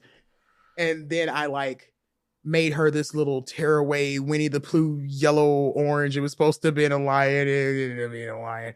But it was fuzz, like felt that she bought. And we like pinned it to her and tucked it into her bra and into her panties and stuff. So lion, fuzzy, whatever. It went wrong, but it was wrong in like a really cute way. And the whole thing is that I like start ripping her fucking clothes off piece by piece and I'm throwing it out into the audience and people are catching pieces of stuff. And it's like really fun. I'll let Jay back in. Oh. Yay, something to take away the harshness of this fucking tequila. And a candle fly, or what we call down south, gallonipper mosquito. It's not actually a mosquito. It's just a big ass fucking fly. They had gotten in when we had the roll up open earlier when we were moving the furniture around. And next thing you know, I went to bite into her and it flew into my mouth. I didn't realize it was that. I thought it was my hair from my wig. And when I looked on her ass, there was half of a bug stuck to her ass. Whoops. And the other half was like still fluttering around in my mouth. And then I swallowed it. High protein. It's good. No, it's not. My brain automatically knew exactly what the fuck it was like, yeah, it's no bueno. Everybody the fuck out. The way you got here kind of deal, Matt Brewer style. And I was going to the side while she was doing her whole like, oh yeah, I just got bit. Look at all my things. And I walk off to the side, and the newest hire that we had at the time, Nick, our delightfully adorable gay bottom top switch. I'm not exactly sure what Nick is. Nick is a conundrum, but goes by Daddy Sparkles. Perfect. Yes. And he was DJing that night, and he's like, girl, are you okay? And I was like, no. Sure? No. What's the matter?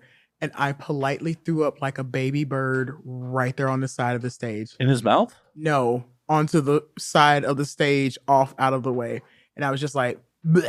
And he was like, what's the matter? I was like, ate a bug. And he was like, what? Ate a bug. Bleh.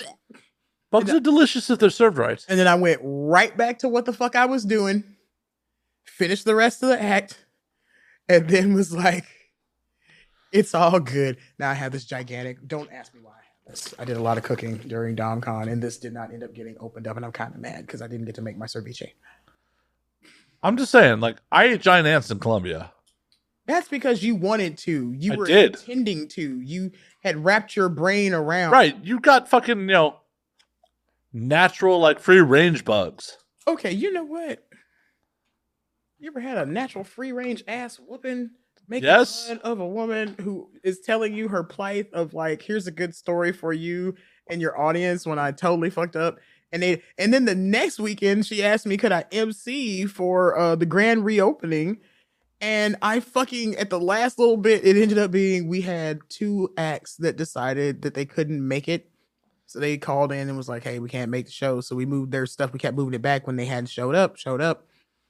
So we had to find something to fill it in. And myself and the gentleman I was talking about earlier, Jabberjaw, got together and we did karaoke battle for the last scene. So he did Baby Got Back wearing a kilt. I'm a big old boy.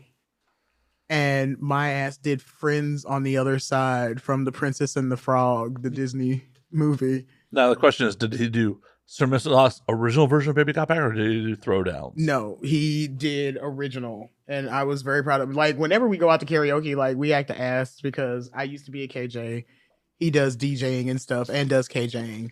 And, like, it's one of our shared, like, I've said this before, and I have not said it in front of open audiences, but for those who do not know, Jabberjaw is my official white savior husband. He is my on the road husband. He was who I told you saved me from the ASN party before I set somebody the fuck on fire.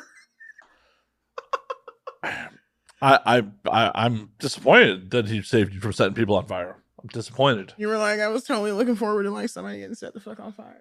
Right. As long as it's not me, that sounds amazing. This seems safe enough. There we go. I'm just gonna fill you completely up with juice. If people get set on fire and I get to witness it, I'm all for it. Yeah, especially if you don't have to go to jail for it, motherfucker. I bet you are. Damn right. I'm not going to jail for other people's crimes. Oh my God, that makes that so much more palatable. That makes that so much better. Okay, now I'm better. Thank you, Jay. Don't say anything back. You both know you want to. Oh, we know Jay wants to. Next one of these, we probably should just mic Jay up. That means so many different things. I mean, I have a lavalier I could have just put on him. A what? A lav? I don't know what that is. Like a wireless mic pack with the little, Oh, the little baby microphone. Yeah. Clip-on mic. Okay.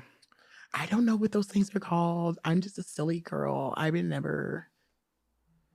Instead, I know how to, drop a fucking diesel coming motor into a goddamn 4x4 truck. Yeah, I don't know how to do that. We all have different standards and lines in the sand. I'd be like, oh, that's something I pay people to do. Oh, yeah. That makes that back in the days when I worked on trucks, I would just bribe the mechanics fucking 6-packs to get my truck worked on. No work standards around you, huh, bud? Hey, I know how to get shit done. Jay, this is officially going to be another trip to going to Carl Jr. again Oh, tonight. we're gonna Uber Eats you some wings from 7-Eleven. You know what? I hate you. Do you though? I kind of do if you're going to keep bringing up the 7-11. Oh no, not even bring it up. I'm gonna have them delivered. If you get delivered wings from the 7-Eleven, you're a worse friend than I thought, and you were never my friend to begin with. And it will absolutely be after 12 o'clock before I leave here because I know me. It's already a little after 10. This is going to be like, Well, in all honesty, if you're looking for late night food, Jay should take you to fucking Canner's. oh, we literally already did that. Yeah, you can go again. They have a big menu. I know, and I'm not. I'm gonna tell you right now. I love the stuff that most people don't. I love the old people food. Like I still love liverwurst. And like the last time I went, I got their corned beef and cabbage, and I'll tell you what kind of weird. I started out as a Northerner Yankee. I am. I will only eat it. I will nibble on it a little bit while it is fresh and hot on the plate. But for me, there is nothing better. And they do like that whole half a head of cabbage. And it's like, I'm going to destroy this potato right now. Right now, like this thing is a fucking steak. And I am going to gracefully wait for this food to get cold. I'm not going to put it in the refrigerator like somebody with sense, because then that will knock off the weird but delicious taste that it grows from when it cools off naturally but doesn't go into the zone of like you're going to catch food poisoning, bitch. And then I smother the cabbage head inside and out in fucking hot sauce and a little bit of Tabasco sauce, an ass load of garlic powder and salt and pepper, and I destroy it. And I eat the meat last. I love the fucking just plain ass boiled potato and fucking cabbage, half a head of cabbage from Cancer so much. Like their meats are delicious. They're, oh my God, I almost took a fucking potato home with me. The potato where it's already take everything out the potato and then add cheese and everything to it and then squeeze it back inside of there, cover it with more cheese and make it look real nice right before you like kill yourself with the potatoes. See, now I want to go Canner's. God damn it. Jay, Cantor's? You can't answer, but you can shake your head yes or no. Maybe it's, God damn it. All right, well, I'm going to call last call on this motherfucker so we can get Jay. No, I'm kidding. We're going to stop. We're going to end this one early because everybody got drunk and hungry. I touched beer. I had weed first. Drink Patron on purpose. You've had a lot of sodium. Well, the sodium part goes right back through me because of how much iron I take for like being sickly. Because it's a lot more than just like, oh, you're anemic. Oh, that's kind of like saying Sprite is lime juice, lemon juice, and soda water. Mitch Hedberg said there's a lot more to it than that. He was right. So, I do want to circle back. We didn't really talk about DomCon. We didn't talk about what all went down this year. Oh, what I miss. Let's see. I pulled a sword out of a chick. Which end? Front end. Top end, mouth end. Yeah, I'm like, there's two front ends. Like, hold on a second. Wait, maybe I should reevaluate how my answer comes out for this one. Yes, through her mouth. We have a young lady by the name of Goddess Silk. She actually just did our last anarchy party for Mistress Sestra. She does fire, she has swords, she lays on katanas and big ass scimitars and stuff like that and machetes. Like she's really fucking amazing. And like I missed the fire breathing because I was using the potty, of course. I couldn't hold it anymore. Somebody was like, oh, she's getting ready to come on in a minute. She's getting ready to come on in a minute. I was like, oh, I've been on this so long. I drank like 2 fucking Red Bulls. I gotta pee. In the time it took me to pee, everybody filled up. And then all I saw was like this big whoosh, like Targaryen ball of fire come up through the bay door in the back. And I was like, oh man, fucking missed it. But she performed at DomCon and she was so kind as to let me pull another sword out of her so I could get a video for my husband because it was the second time I had pulled a sword out of her. Let's see. Opening ceremonies was amazing. We found out that like damn near more than half of our crowd was new folks. Like that shit feels good to know that like more people are coming in, new people are coming in. Like we're getting a fresh brand new crop of like eyes that are realizing like kink doesn't have to be what you thought you saw on your mom's laptop. It's not all porn. Like, there are some famous ladies and gentlemen here, but like there's also some people that you've never heard of before in your life, and you're totally going to dig when you go to their classes and find out what it is that makes them tick. We had some, I'm sorry, I'm going to say this personally, we had some badass fucking socials, of which I was the proprietor of a lot of food for our VIP social, which was brought to you by Duchess Lex. She actually showed and displayed her new contraption, which is a very sexy, sex-esque. It's an all-around conversion kind of straddle rider where you could use it for spanking, and it doesn't just like come straight up on actuators, it also actually tilts. So like you want to do stuff to the front, you want to do things to the back, you can totally angle and position them inside of it. I pulled out all the things, like there was tri-tip and fontina meatballs. Oh, now I'm getting fucking hungry. Oh man, the POC social that Mistress our goddess, which was really funny. It's an inside joke between me and her and some people who knew about it. But Queen Anna Blue, she did Unlocked, she did the POC social, she did the newbie social. The newbie social, she did breakfast for dinner. So like it was like cereal, scrambled eggs, we had bacon, sausages, waffles, pancakes. I got the old school Fruit Loop straws, like you just put it in milk. We had milk, champagne, orange juice. It was fun, and it was onesies. Like when the newbies come and like nobody really knows like what they are and aren't supposed to do, Queen Anna is one of those kind of people who's just like, hey, here's a couple tips. I'm not trying to make you feel like you're stupid or anything like that, but we definitely want you to know, like, here's some ins and outs so you don't end up having a faux pas, so to say, while you're here. Like, don't be the creepy dude at con. That kind of stuff. Don't be the creepy person at con in general. Just don't be a creep. Mm-hmm. Don't touch people without asking them first. Don't touch them if they tell you no up front.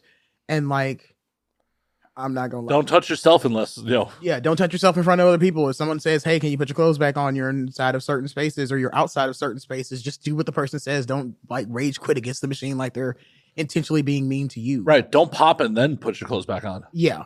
The POC social, we actually did a poke bar. We had Toto and Yellowfin. We had what else?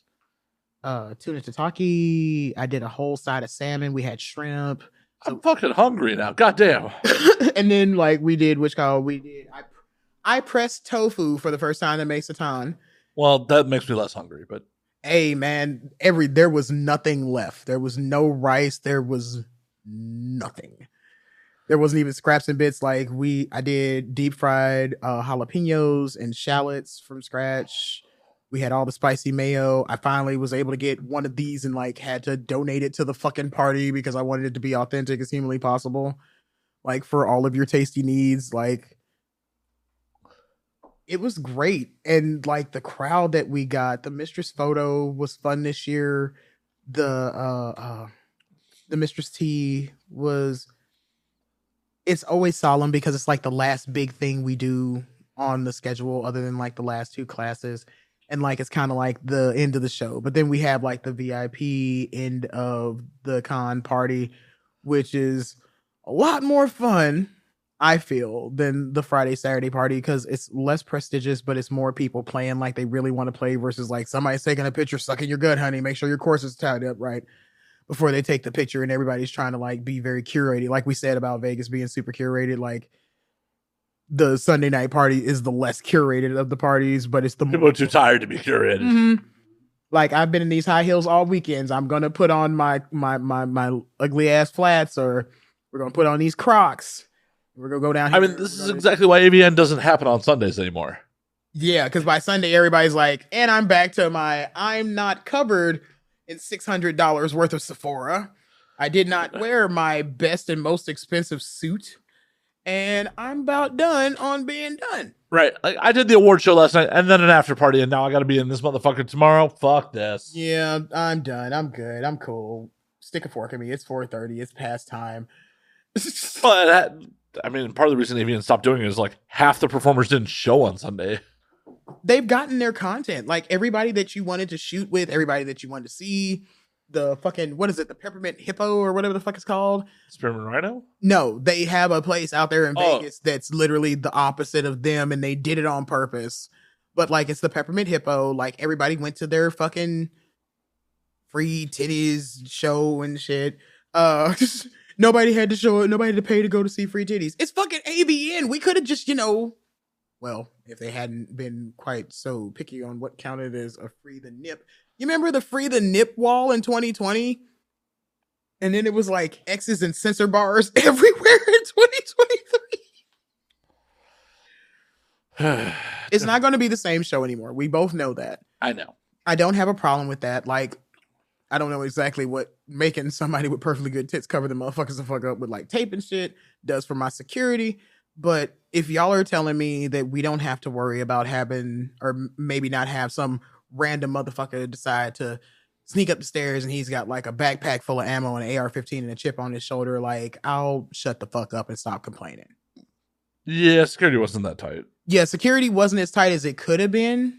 Like, I'm personally saying, if you're going to have some of your favorite naked people on the planet all in one place, like, you might want to have a couple guys with guns. But I also understand that the hotel did not want to give off the illusion or the look that, like, CES would be affected by us being there. Because, like, that didn't used to be the thing. Like, they've always been together, but not in the same building. I mean, they used to be in the same building. They used to be in the same building, but by the time I showed up, they had separated everything for that reason, because they were like, oh, No, I feel like it was a decision on AVN's part. Now, CES never gave a fuck. Yeah, CES didn't give a fuck. It's a bunch of 30-something-year-old dudes, like, trying to explain to their wife how come they can't come home this weekend because they totally forgot that they had extra work they had to do during the convention. Well, because it used to be, we were all at the fucking Sands. Like, we were all at the convention center. CES was on one floor, AVN was on another, same weekend, same fucking... God, I'm showing my fucking age here. Like, back in my day when we used to go look at the naked lady. Well, it used to be if you had a CES pass, you got a discounted entrance to AVN. Mm-hmm. And they were literally in the same fucking place. By the time I made it there was when they were having it at the Hard Rock. Yeah, that was what Hard Rock was first year 2012, Jay? Yes, 2012. Mm-hmm. It was either 2011 or 2012 was the first year at the Hard Rock. Did they do it all the way through to 2020? Mm-hmm. Okay. Yeah, that was all the Hard Rock. And now we're reading notes. Too much alcohol for Jay's notes.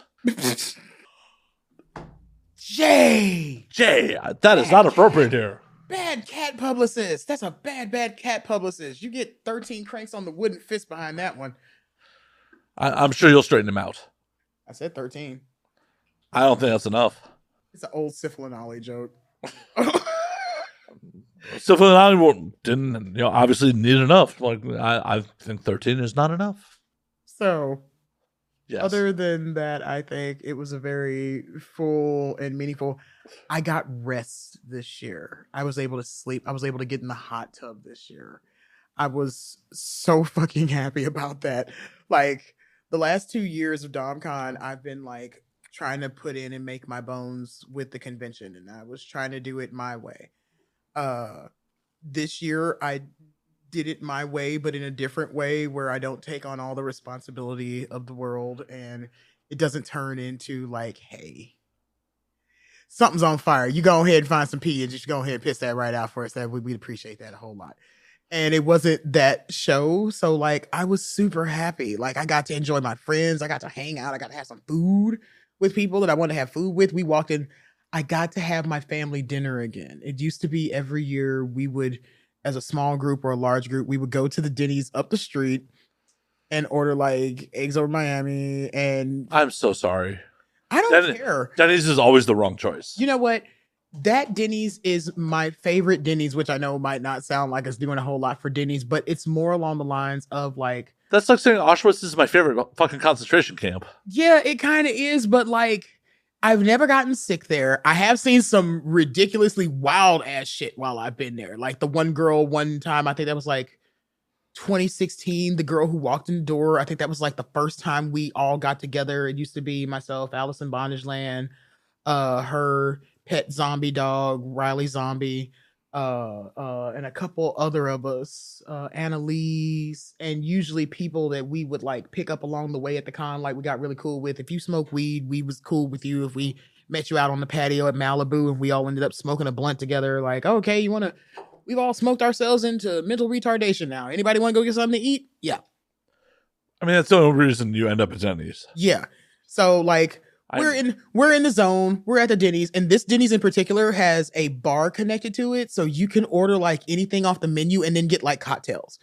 So any place I can have like a fucking big ass California breakfast, and then on top of it add like a Bloody Mary or like a whiskey sour, like I'm cool. And it's the only way to make Denny's remotely palatable. But like we would have so much fun, and it turned into like a family thing. Like when I come out to DomCon every year, way before I was on the board, it was like I was coming back for my once a year family reunion. And it's like the people that I chose family reunion, not the motherfuckers who didn't show up to Thanksgiving this year because they didn't want to hear Grandma Nana's fucking crazy ass shit again. So like we could actually enjoy ourselves. It was fun. It was something to do without it being too much. And yeah, it might have been a Denny's. When we go down to New Orleans, it's a lot better of an upgrade with the food. So we do like Elizabeth's for the family breakfast brunch. Elizabeth starts out, anything you get on the plate comes with cheese grits. Like you don't even have to ask. It just come on the goddamn plate. And they have praline, butter, maple, bacon. One, did you know bacon needed butter? Because I didn't until I ate there. And that plus the grits you would think would be enough, but then you can have that plus blackened catfish. Like you could add their bacon to anything. Their eggs Benedict, would you like a side of bacon with that? Which is 4 whole fucking strips, like thick cut country bacon strips that after they're cooked, they're still that fucking long. I am hungry, goddammit. I'm telling you, I am the bad food friend. I will be like, hey, I brought myself back from New Orleans one year. I gave myself gout for like 2 months, how much I ate while I was down there. And that's no bullshit. Oh, no. I have often said, like, if I ever moved to New Orleans, I would be 500 pounds and sweaty. Yeah. I almost gave myself iodine poison like the old fucking 666 song because like I ate so many shrimp, I damn near did catch iodine poisoning. And like I couldn't stop myself. I'm like, there is one place down there and a lot of people are like, hey, it's all right because I seen it on the same people who had it when it was on the fucking Kitchen Disasters or whatever the fuck it was show don't own it anymore. And the people who do have it have turned it into a magnificent place to go and eat. And it's not just a touristy place. The fucking food is actually good. And that's Oceana. It's right over there off of Bourbon and Conti Street. It's on Conti Street. They let you bring your own booze in, man. I had just stopped at what used to be the Joker Jester, which is now I think called Mango Mango. But I had the big 32-ounce joint that I had just got. And somebody was like, ooh, we should go to Oceana and get some oysters right quick. And then we can make our way down to Club Oz. And I was like, I just bought this motherfucking drink. It was like almost $18, bro. I'm not about to pitch it just because he was like, oh no, they don't tell you can't have your drink in here. And I was like, there ain't a fucking restaurant in the world that tells you can bring in your own damn booze without an uncork fee. Now just be damn. New Orleans is that fucking city. We walked up to the door and I was like, this is already my favorite restaurant. I had been eating there for years, but I had never brought a drink in with me. And they were like, oh yeah, sure, go ahead, bring it in. Oh, the first time I was in New Orleans and like I was staying at the Crown Plaza, like right off Bourbon. Mm-hmm. And I'm just like, I'm at the hotel bar and I watched like 3 girls be like, can we get to-go cups? And then like they pour their fancy cocktails out of the fucking, stemware it's into plastic cups. I'm like, oh, I'm in a different place. Yeah. I am in a different fucking place. Part of me really wants to come down for DomCon this year. Like, part of me does not want to be in New Orleans for fucking Halloween, though. We're not going to be there for Halloween. Oh. We're going to be the weekend before Halloween. Okay, I'm in. I'll commit to that. Yeah, we weren't able to get it for Halloween for the 3rd year in a row. Like, other people wanted that spot. Like, people were, like, chomping at the bit for our little, I'm guessing, 2-year contract to probably be the fuck up. And I'm like, we're going to be there because it's over on the 28th, I believe, this year. Oh, no. Now I'm in. We got to go to St. Charles Square. I got to scare that little old man over at the oyster shucking place so I can be like, hey, I need 5. Well, and he'll look at me like, oh, it's the Kraken. Because the reality of the situation is I never want to be in New Orleans during like high tourism shit But if you get me there, well, I'm not trying to be funny. DomCon showing up has now become its own high touristy shit. Like the last time we were there, it was us and the Vampire Ball. And as far as I know, I don't believe they were able to get their host hotel for the holiday as well. Like Halloween down there, as much as y'all are like, oh, touristy shit, it's New Orleans. What the fuck else is there other than touristy shit? You don't go. It's the fucking Vegas of the South. What the fuck is in Vegas other than casinos? well, no, but the difference is, the complete difference is, like, on a normal weekend, bourbon's fucking busy. On a fucking high holiday, it's shoulder to shoulder. It is puking on each other. You know what else counts as a holiday there? Tulane versus pick a fucking team. I'm just saying. LSU versus pick a. Oh no, I was there for the LSU. Pelicans are playing. Pick a fucking team. The fucking Saints crappy asses out there on the fucking Mercedes Dome field. Pick a fucking team. Do you want me to go or not? I want you to go, but I want you to go under the premise of it's going to be crowded. It's going to be busy. If it wasn't, it wouldn't be New Orleans. You know why? Yeah, but there's a difference. There's a difference. Nastiest, grossest, most disgusting, beautifulest thing in the goddamn world. I agree. The first time I went to New Orleans was like 2008 or so. And I'd been to Vegas a couple times before that. First time I went was in 2009 with a client. And my first fucking weekend down there, I went, how the fuck does Vegas get to call itself Sin City? Vegas ain't got shit on New Orleans in the way of sin. You ain't never seen nobody in Las Vegas fucking in an alley on the side, homeless or not. Well, and then look at you dead in the face. What the fuck you looking at? You ain't got nowhere to be? Well, and the thing about New Orleans is, I feel like Vegas is kind of segregated. Like, the posh, rich motherfuckers are in the clubs.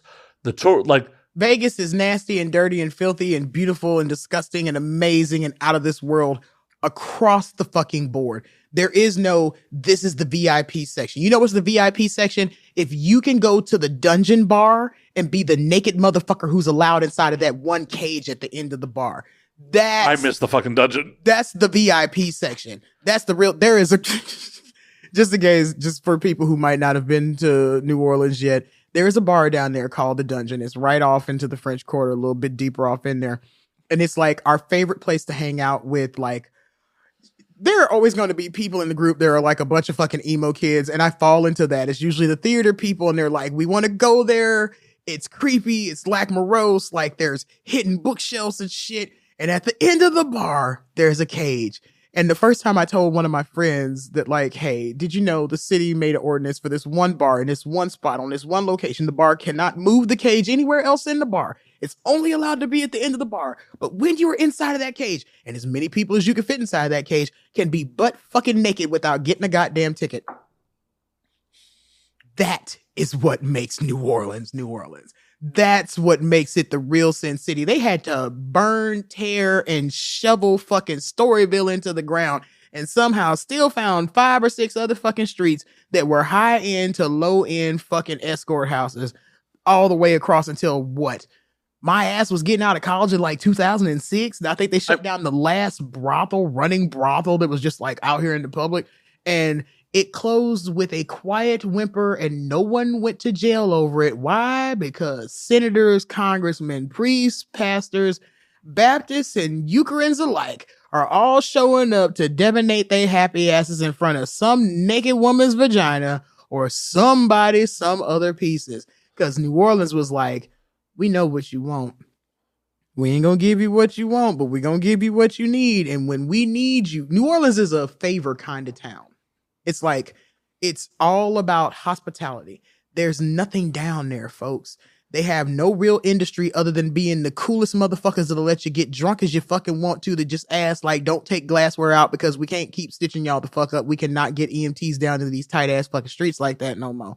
Too many of y'all is showing the fuck up. We got strip clubs with girls standing out on the damn sidewalk smoking cigarettes with nothing but floss and everything the good Lord did give them and whatever the fuck else they got from South America on as an outfit. I've seen the oldest bar in North America is on Bourbon Street. The oldest gay bar in North America is across the street from it and off a little bit to the side. They sit cat-a-corner from each other. One sits heads up on the corner. The other one sits kind of in the middle of the block right before you start getting back into the residential area on Bourbon. And like, it's all crammed into like Iberville, Royale, Conti, Devlin and stuff. And you're like, I can't get all of this plus half of this fucking food in any other major city in the United States right now. And you definitely ain't gonna have as good of a time. I can tell you right now, if you ain't never been to Coops and been insulted by your staff, if you thought you went to an insult restaurant, you ain't seen shit till you get to Coops and you have some 30-something-year-old grown-ass man, you know, probably living in his grandma's basement, tell you something about yourself that you did not want to hear tonight, and you will take it cordially because you really want this jackrabbit stew. There is nothing like going to Muriel's, and I finally got to go to Muriel's last year. I ain't never been so fucking happy about getting to go to a restaurant in my life. I have been trying to get on a standing reservation line for that motherfucker since before COVID, and only got in because they love when Cyan shows up with our busted, nobody fucking matches. None of the, we had people last year that were dressed up as raccoons. Then we had like a half of a leather family there. My husband and my niece who is on OnlyFans and stuff. Mistress Cyan and her wife looking like, you know, people who should actually be eating in this restaurant. Then we got some extra little stragglers that are with the other table, and they would not trade our reservation in for the world. Like literally had the management staff mad because when we first came back from COVID in 2021, and they were like, y'all didn't come and eat. And our person who was in touch with them trying to make reservations was told on the phone that like, hey, we can't accommodate tables that's more than 6. I can tell you right now, Mistress doesn't show up with less than at least 12 fucking people at any given time, and they got to get split between 2 tables. And I know this last time we went, we were about 18, 19 people fucking deep. They were bringing extra chairs, but they'll damn well do it for us because like they're that kind of cool. The Astor Crown Plaza that you were talking about, instead of like degrading us or making us feel bad some kind of way, like, oh, y'all can't be dressed like that down there in our lobby, like there's babies walking through there. These are babies in New Orleans. These ain't your regular babies. These are babies that's like the baby. These is babies that's like Lil Wayne babies. Like these is babies showing up with gunshot wounds to the chest and like they done seen some things and been some places. So these ain't your average typical kids, and they do not hand them out, feed them like that. Nor do they do that with their adults. Like one year, myself and Allison Bondage Land and a couple other of us were using her room as the smoke out spot. This hotel is not surprised by people smoking marijuana inside their room. Oh my God, no. No, they really, really aren't. Like half the time they won't even fucking charge you for it because we bought these Ozium machines for the reason to clean this room out. You leave it running for 20 to 30 minutes to maybe to an hour, depending on how hard it smokes. And we're done with it. We're not about to charge you for that shit. We want you to come back. We want your hard-earned dollars. We want you to pay for this room service because your ass is too drunk to get up and go to Willie's Chicken. Speaking of which, Willie Mae Scotch House open in LA now. Are you serious? Yeah. Oh, we might have to. You know what? I feel like we maybe need to take this show on the road and like do like a mukbang and now we eat kind of deal. I mean, I'm down. Like, I'm fat. I'm down. Everything inside of me, it was like when I got back from doing the first interview, because like no bullshit, I told every motherfucker on the planet, like, hey, you got to listen to this interview because I got fucking ripped tonight. R.I.P. that, and let some shit fly. And my one friend was like, bitch, I thought this was going to be like all sexy and y'all were going to be talking like the next person you was going to be strapping or something like that. And y'all talking about like Marvel versus DC. Really? And I was like, that's exactly why I'm going the fuck back. Because if I wanted them fucking kind of questions, I would just answer stuff from like Better Homes and Gardens when they're like something super spicy to keep them in the bedroom kind of stuff. Now, wherever the show goes is where it goes. Yeah. And that's the main reason why I came back and did the show, as you said, inside of 6 months. Like, fun is fun. Like, I could drink with anybody, but like, I have fun when I drink with you. And we... Oh, yeah, because I encourage bad choices. Yeah, you encourage bad choices, but you also encourage fun in like the old fashioned way where we got drunk at the house. We didn't have to go out and party so fucking hard that somebody had to like murder somebody by accident or like flip their fucking Tesla. On this episode. On this episode. I can't promise next week. Hey, I ain't going to be on next week's episode, so I can promise you what's going to happen on my episodes. My episodes are going to be semi-raunchy. Somebody's going to learn something new about themselves, whether they wanted to or not. And we're going to have the most wholesome version of filthy fun that I can possibly get away with without like the FCC being like, shut it down, cut off the lights. Right. YouTube monetization still happens. Yeah. Like, I want to have enough fun that like we can do this again the next time. Like last time I had gigantic hair. This time I'm like lime green, Meg the Stallion it up the fuck my damn self. And like I was intently gonna come in here like super dominatrix mode with like titties stacked up to here and a corset that like sucks everything in. But if you wanted to say this booze got to stay on the inside part, we couldn't do all that. And I was like, and Dead Ramones t-shirt it is. So right, I agree. I appreciate that. I appreciate your fluid staying inside you. My fluid staying inside of me. Not what she said. Boom. Sadly, it is sometimes. I'm sorry. If it makes you feel any better, I've gotten like no dick, no pussy. I ain't strapped nobody on this trip. Like, this trip has been all hot girls like sitting in my lap, but no one lets me touch their vagina. And I'm like, is this what dudes feel like? Like, I didn't put an assload of effort into you, but I was kind of feeling like something was going to happen. And now that it didn't, I'm kind of pissed off about it. I'm not going to complain, but like, I'm going to complain. Well, that's truly not how dudes, because, a reasonable dude doesn't complain when that doesn't happen. It's just like, that's life. I am not a reasonable dude, then I can tell you right now. I'm going to be a reasonable dude. I'm so mad. And the worst part is, and this is going to be for those people out there who are like in TV land that are like, did that bitch just say that on TV? I did. I haven't had my birth control shot, which is Depo-Provera. When you have not had your shot on time, things happen. Like your body automatically thinks that it's super pregnant. So it starts doing all the super pregnant things. And I don't know about the rest of you bitches, but the last time I was actually physically pregnant, I was the horniest broad on the planet. Like, my boyfriend, not baby daddy, could not study my ass enough to get me out of a room. I was on this man like a gerbil on a carrot. Every time I seen him, I couldn't stop myself. I was lactating all the time. And like, I am right back in that fucking spot. I forgot how harsh this shit is. So like, I'm super fucking horny. I can't get any. Like, I'm not a like cruiser like that. I'm very specific on who I have my sexual interludes with. I'm just really scared that I don't have paper towels to deal with lactation now. I've been having to put paper towels and or panty liners in my bra.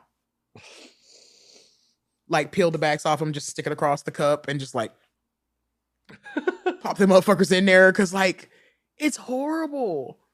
And I'm like, I don't want to make no babies, but I also really just want to get laid. I just want some dick. I just want some pussy. I don't even care what I get anymore. I just need human contact. I'll be better when I make it to Texas. I mean, Jay's right there. And Jay has been helping. Jay has actually... Has Jay not put out? No, Jay is not built for putting out for me. Thank you very much. He is my cat slave publicist, and you will leave him alone.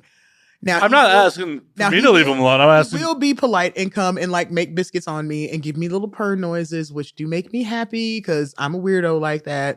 But like, other than that, I do not whoop, spank, fuck, or shag my publicist. Thank you very much. He is my friend and publicist first, and everything else is like incidental. And if I ever do anything to Jay, it's probably going to be well after he's no longer my publicist.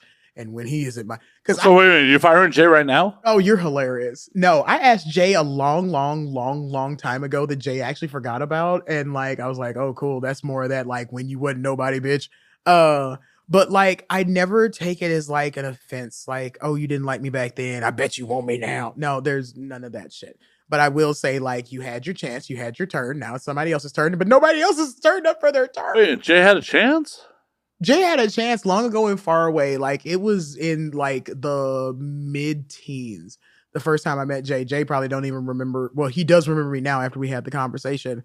But like, it was the whole deal of like, Jay was in a steady relationship with someone and he was a good dude and he was holding up his options and he was like doing what all people say they're gonna do and they want to do, but like very rarely actually do. And I'm not gonna lie, it's kind of fucking pissed me off because I was like, oh, I get the good one.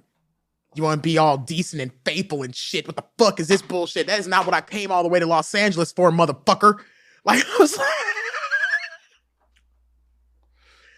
like, no bullshit. I was hoping for like, you know, socially elitist. Of course, you'll take this fucking dick because I'm offering it to you. I just want to stuff something in your mouth and your ass, something in your face. Just want to take a couple pictures, make you feel dirty and filthy and pretty all at the same time, kind of shit. And he was like, I appreciate it, but I am in a thing, is what I was told. I am in a thing. And I was like, okay. But did that thing last?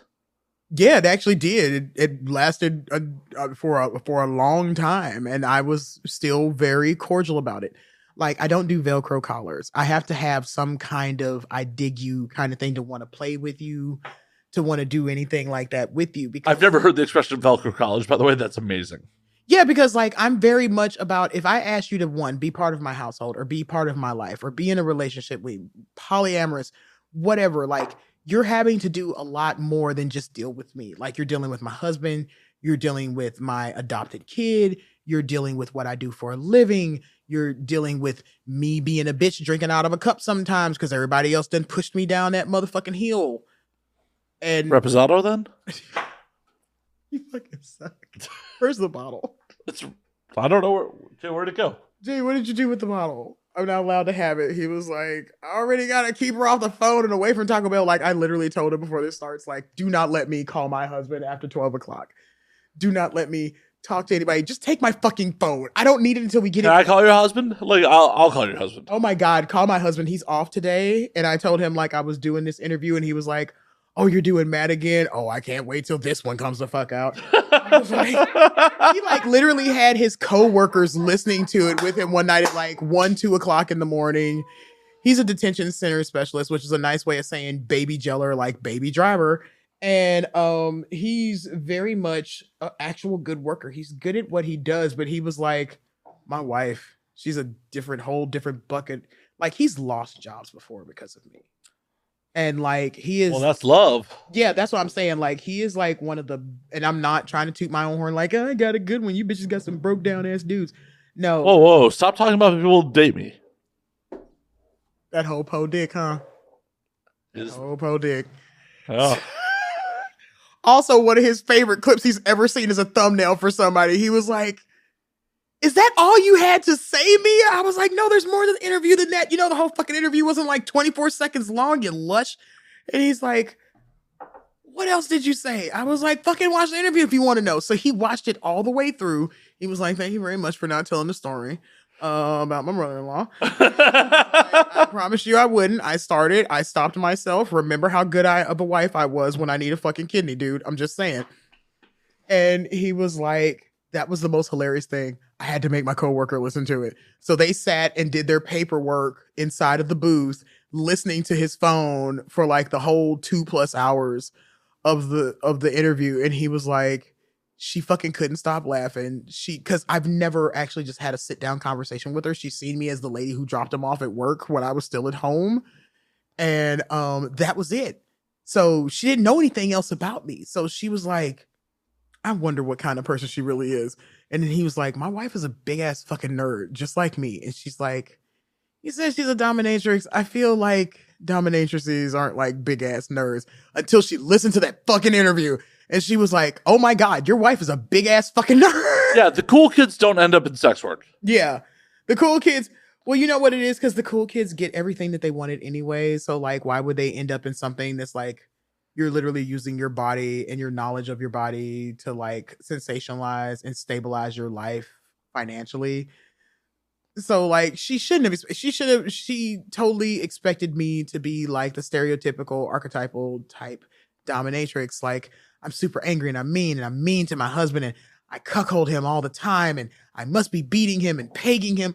Because like when me and him first got together and people found out what the fuck I did, they were like, oh, you're just totally fucking him in the ass. Because half the folks in his family thought he was gay because he was into anime and listened to rock. Like, I'm not gonna lie. I love my husband to death. But for a second there, he was fucking stuck on 5-finger death punch for like a while. Oh, and what's the other one? Not Offspring. I swear to God, it won't come to me until I'm like in the car shoveling back a hamburger in a little bit, and it'll be like, oh, that was the group I meant to. Well, if your husband's into 5-finger death punch, you should definitely show him the videos of me and Ivan Moody together then. I probably will after this, because like, especially after he sees this one, he's going to be like, he knows him. I do, actually.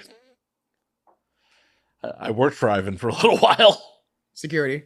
No. Ooh. His media guy. Oh, neat. Yeah, there are 2 videos on my YouTube channel that are projects that Ivan and I did together. I want to drink like half a bottle of Kroger lemon juice, but like it makes the tequila go down so well.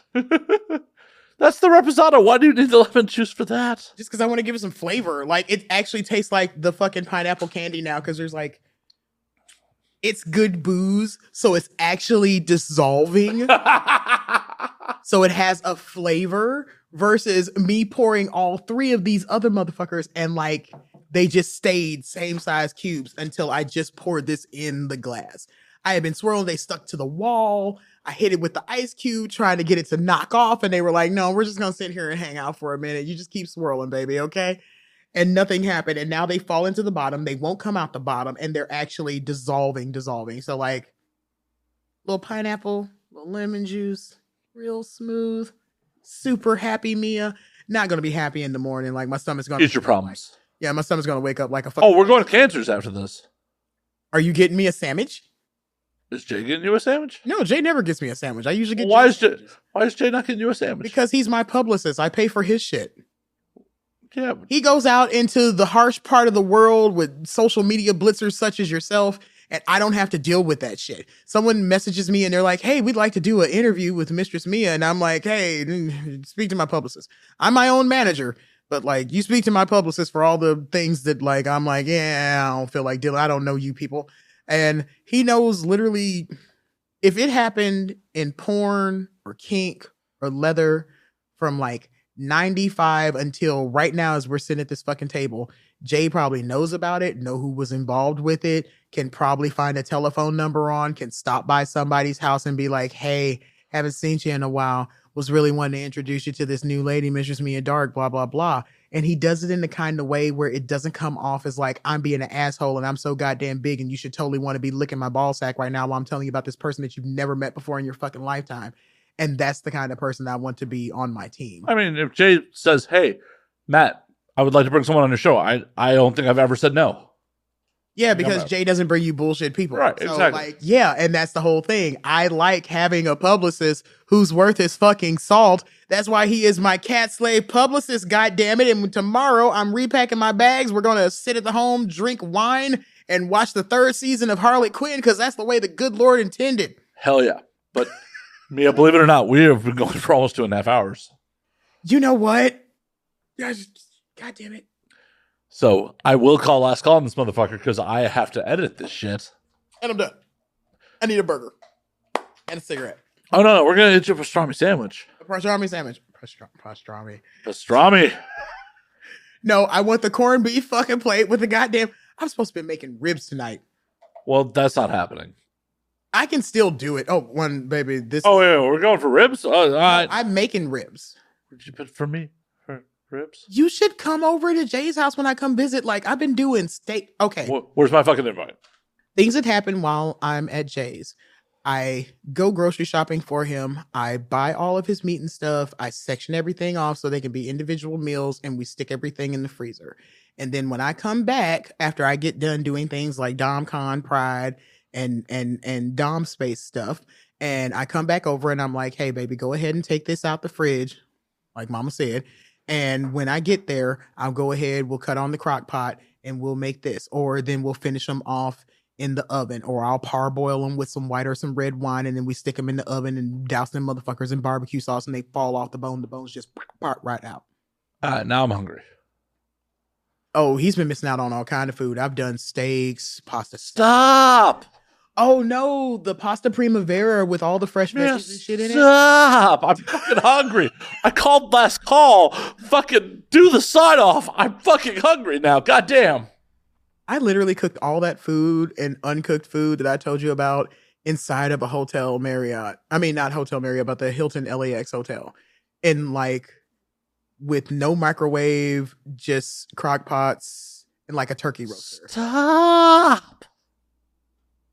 I did prosciutto, rose. Right, stop. zucchini. Fucking stop. Fucking stop and just tell people where they can find you. I'm fucking starving. You can find me at just say Because see, the last time he wouldn't let me turn him red, so now I'm gonna like terrorize him with all the food that he's eating with me. I've drank a bunch. I of course want fatty foods right now. Oh baby, don't never come to Oklahoma.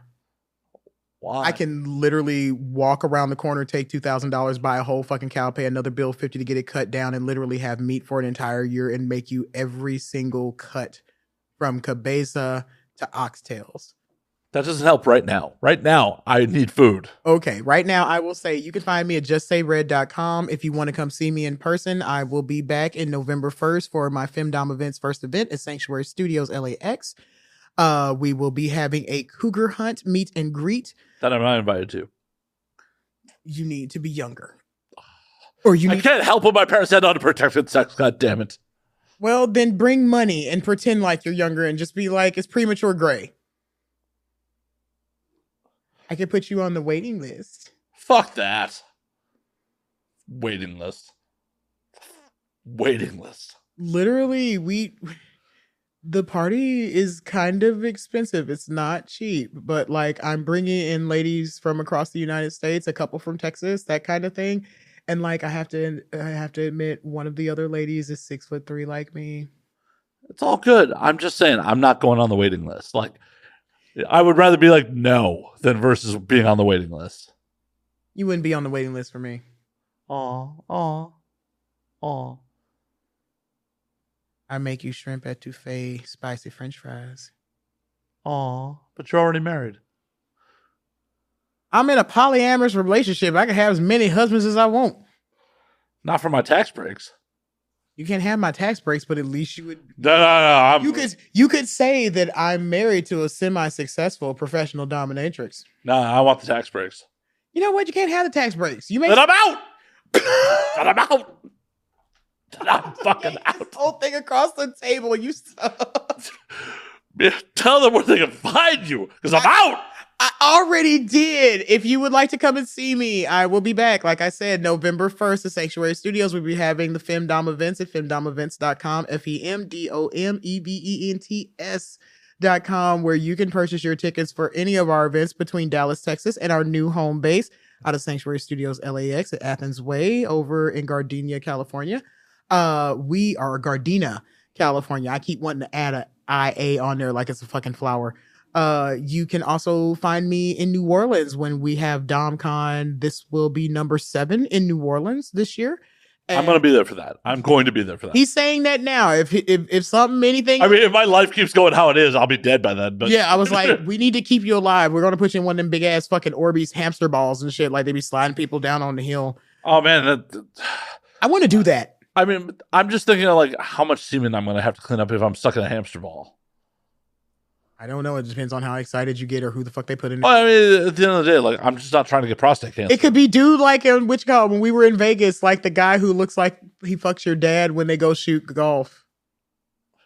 That was across the way from us. You can have him in there with you. I don't want it. I heard his hamster ball. I heard his spunk from the little dude at the not Vixen booth, but at the Helix booth. And like he tastes pretty good. He stays up on his fruits and veggies. Like he's one of the like eat better, fuck better, vegan, vegetarian, porn people. For sure. But we will do. I'm gonna come down, especially now that it's not Halloween weekend. I'm gonna come to New Orleans. Get your ass a room. The rooms are up on the DomCon website now. The attendee registration is up on the DomCon website now. Vendors are open for the website and sponsorships are open for the website. And with our sponsorship program, you can go from something as low as bronze at $150 all the way up to platinum at a couple grand. But we will absolutely make sure that your money is well spent, your parties are well hosted, and that you will be feeling all the fun that New Orleans has to offer. We also have our second line parade. It's going to be a blast. I'm just saying, I was the queen the second year, and I was the only bitch as big and fat as I was out there with a pair of heels and walked that whole fucking little block around while all the skinny girls had on Uggs and fucking Crocs and shit. So, fuck yeah. Food. I'm down. Food. But as always, you can find me at Matt_Slayer on Twitter, Matt Slayer on Instagram, Matt F. and Slayer on Facebook, twitch.tv/Matt F. and Slayer. You can find me on Patreon. You can find the show on Patreon a week early, uncensored, at patreon.com/MattSawyer. You can find the podcast at And Now We Drunk on Twitter, and Now We Drunk on Instagram. And until next week, drink up, motherfuckers.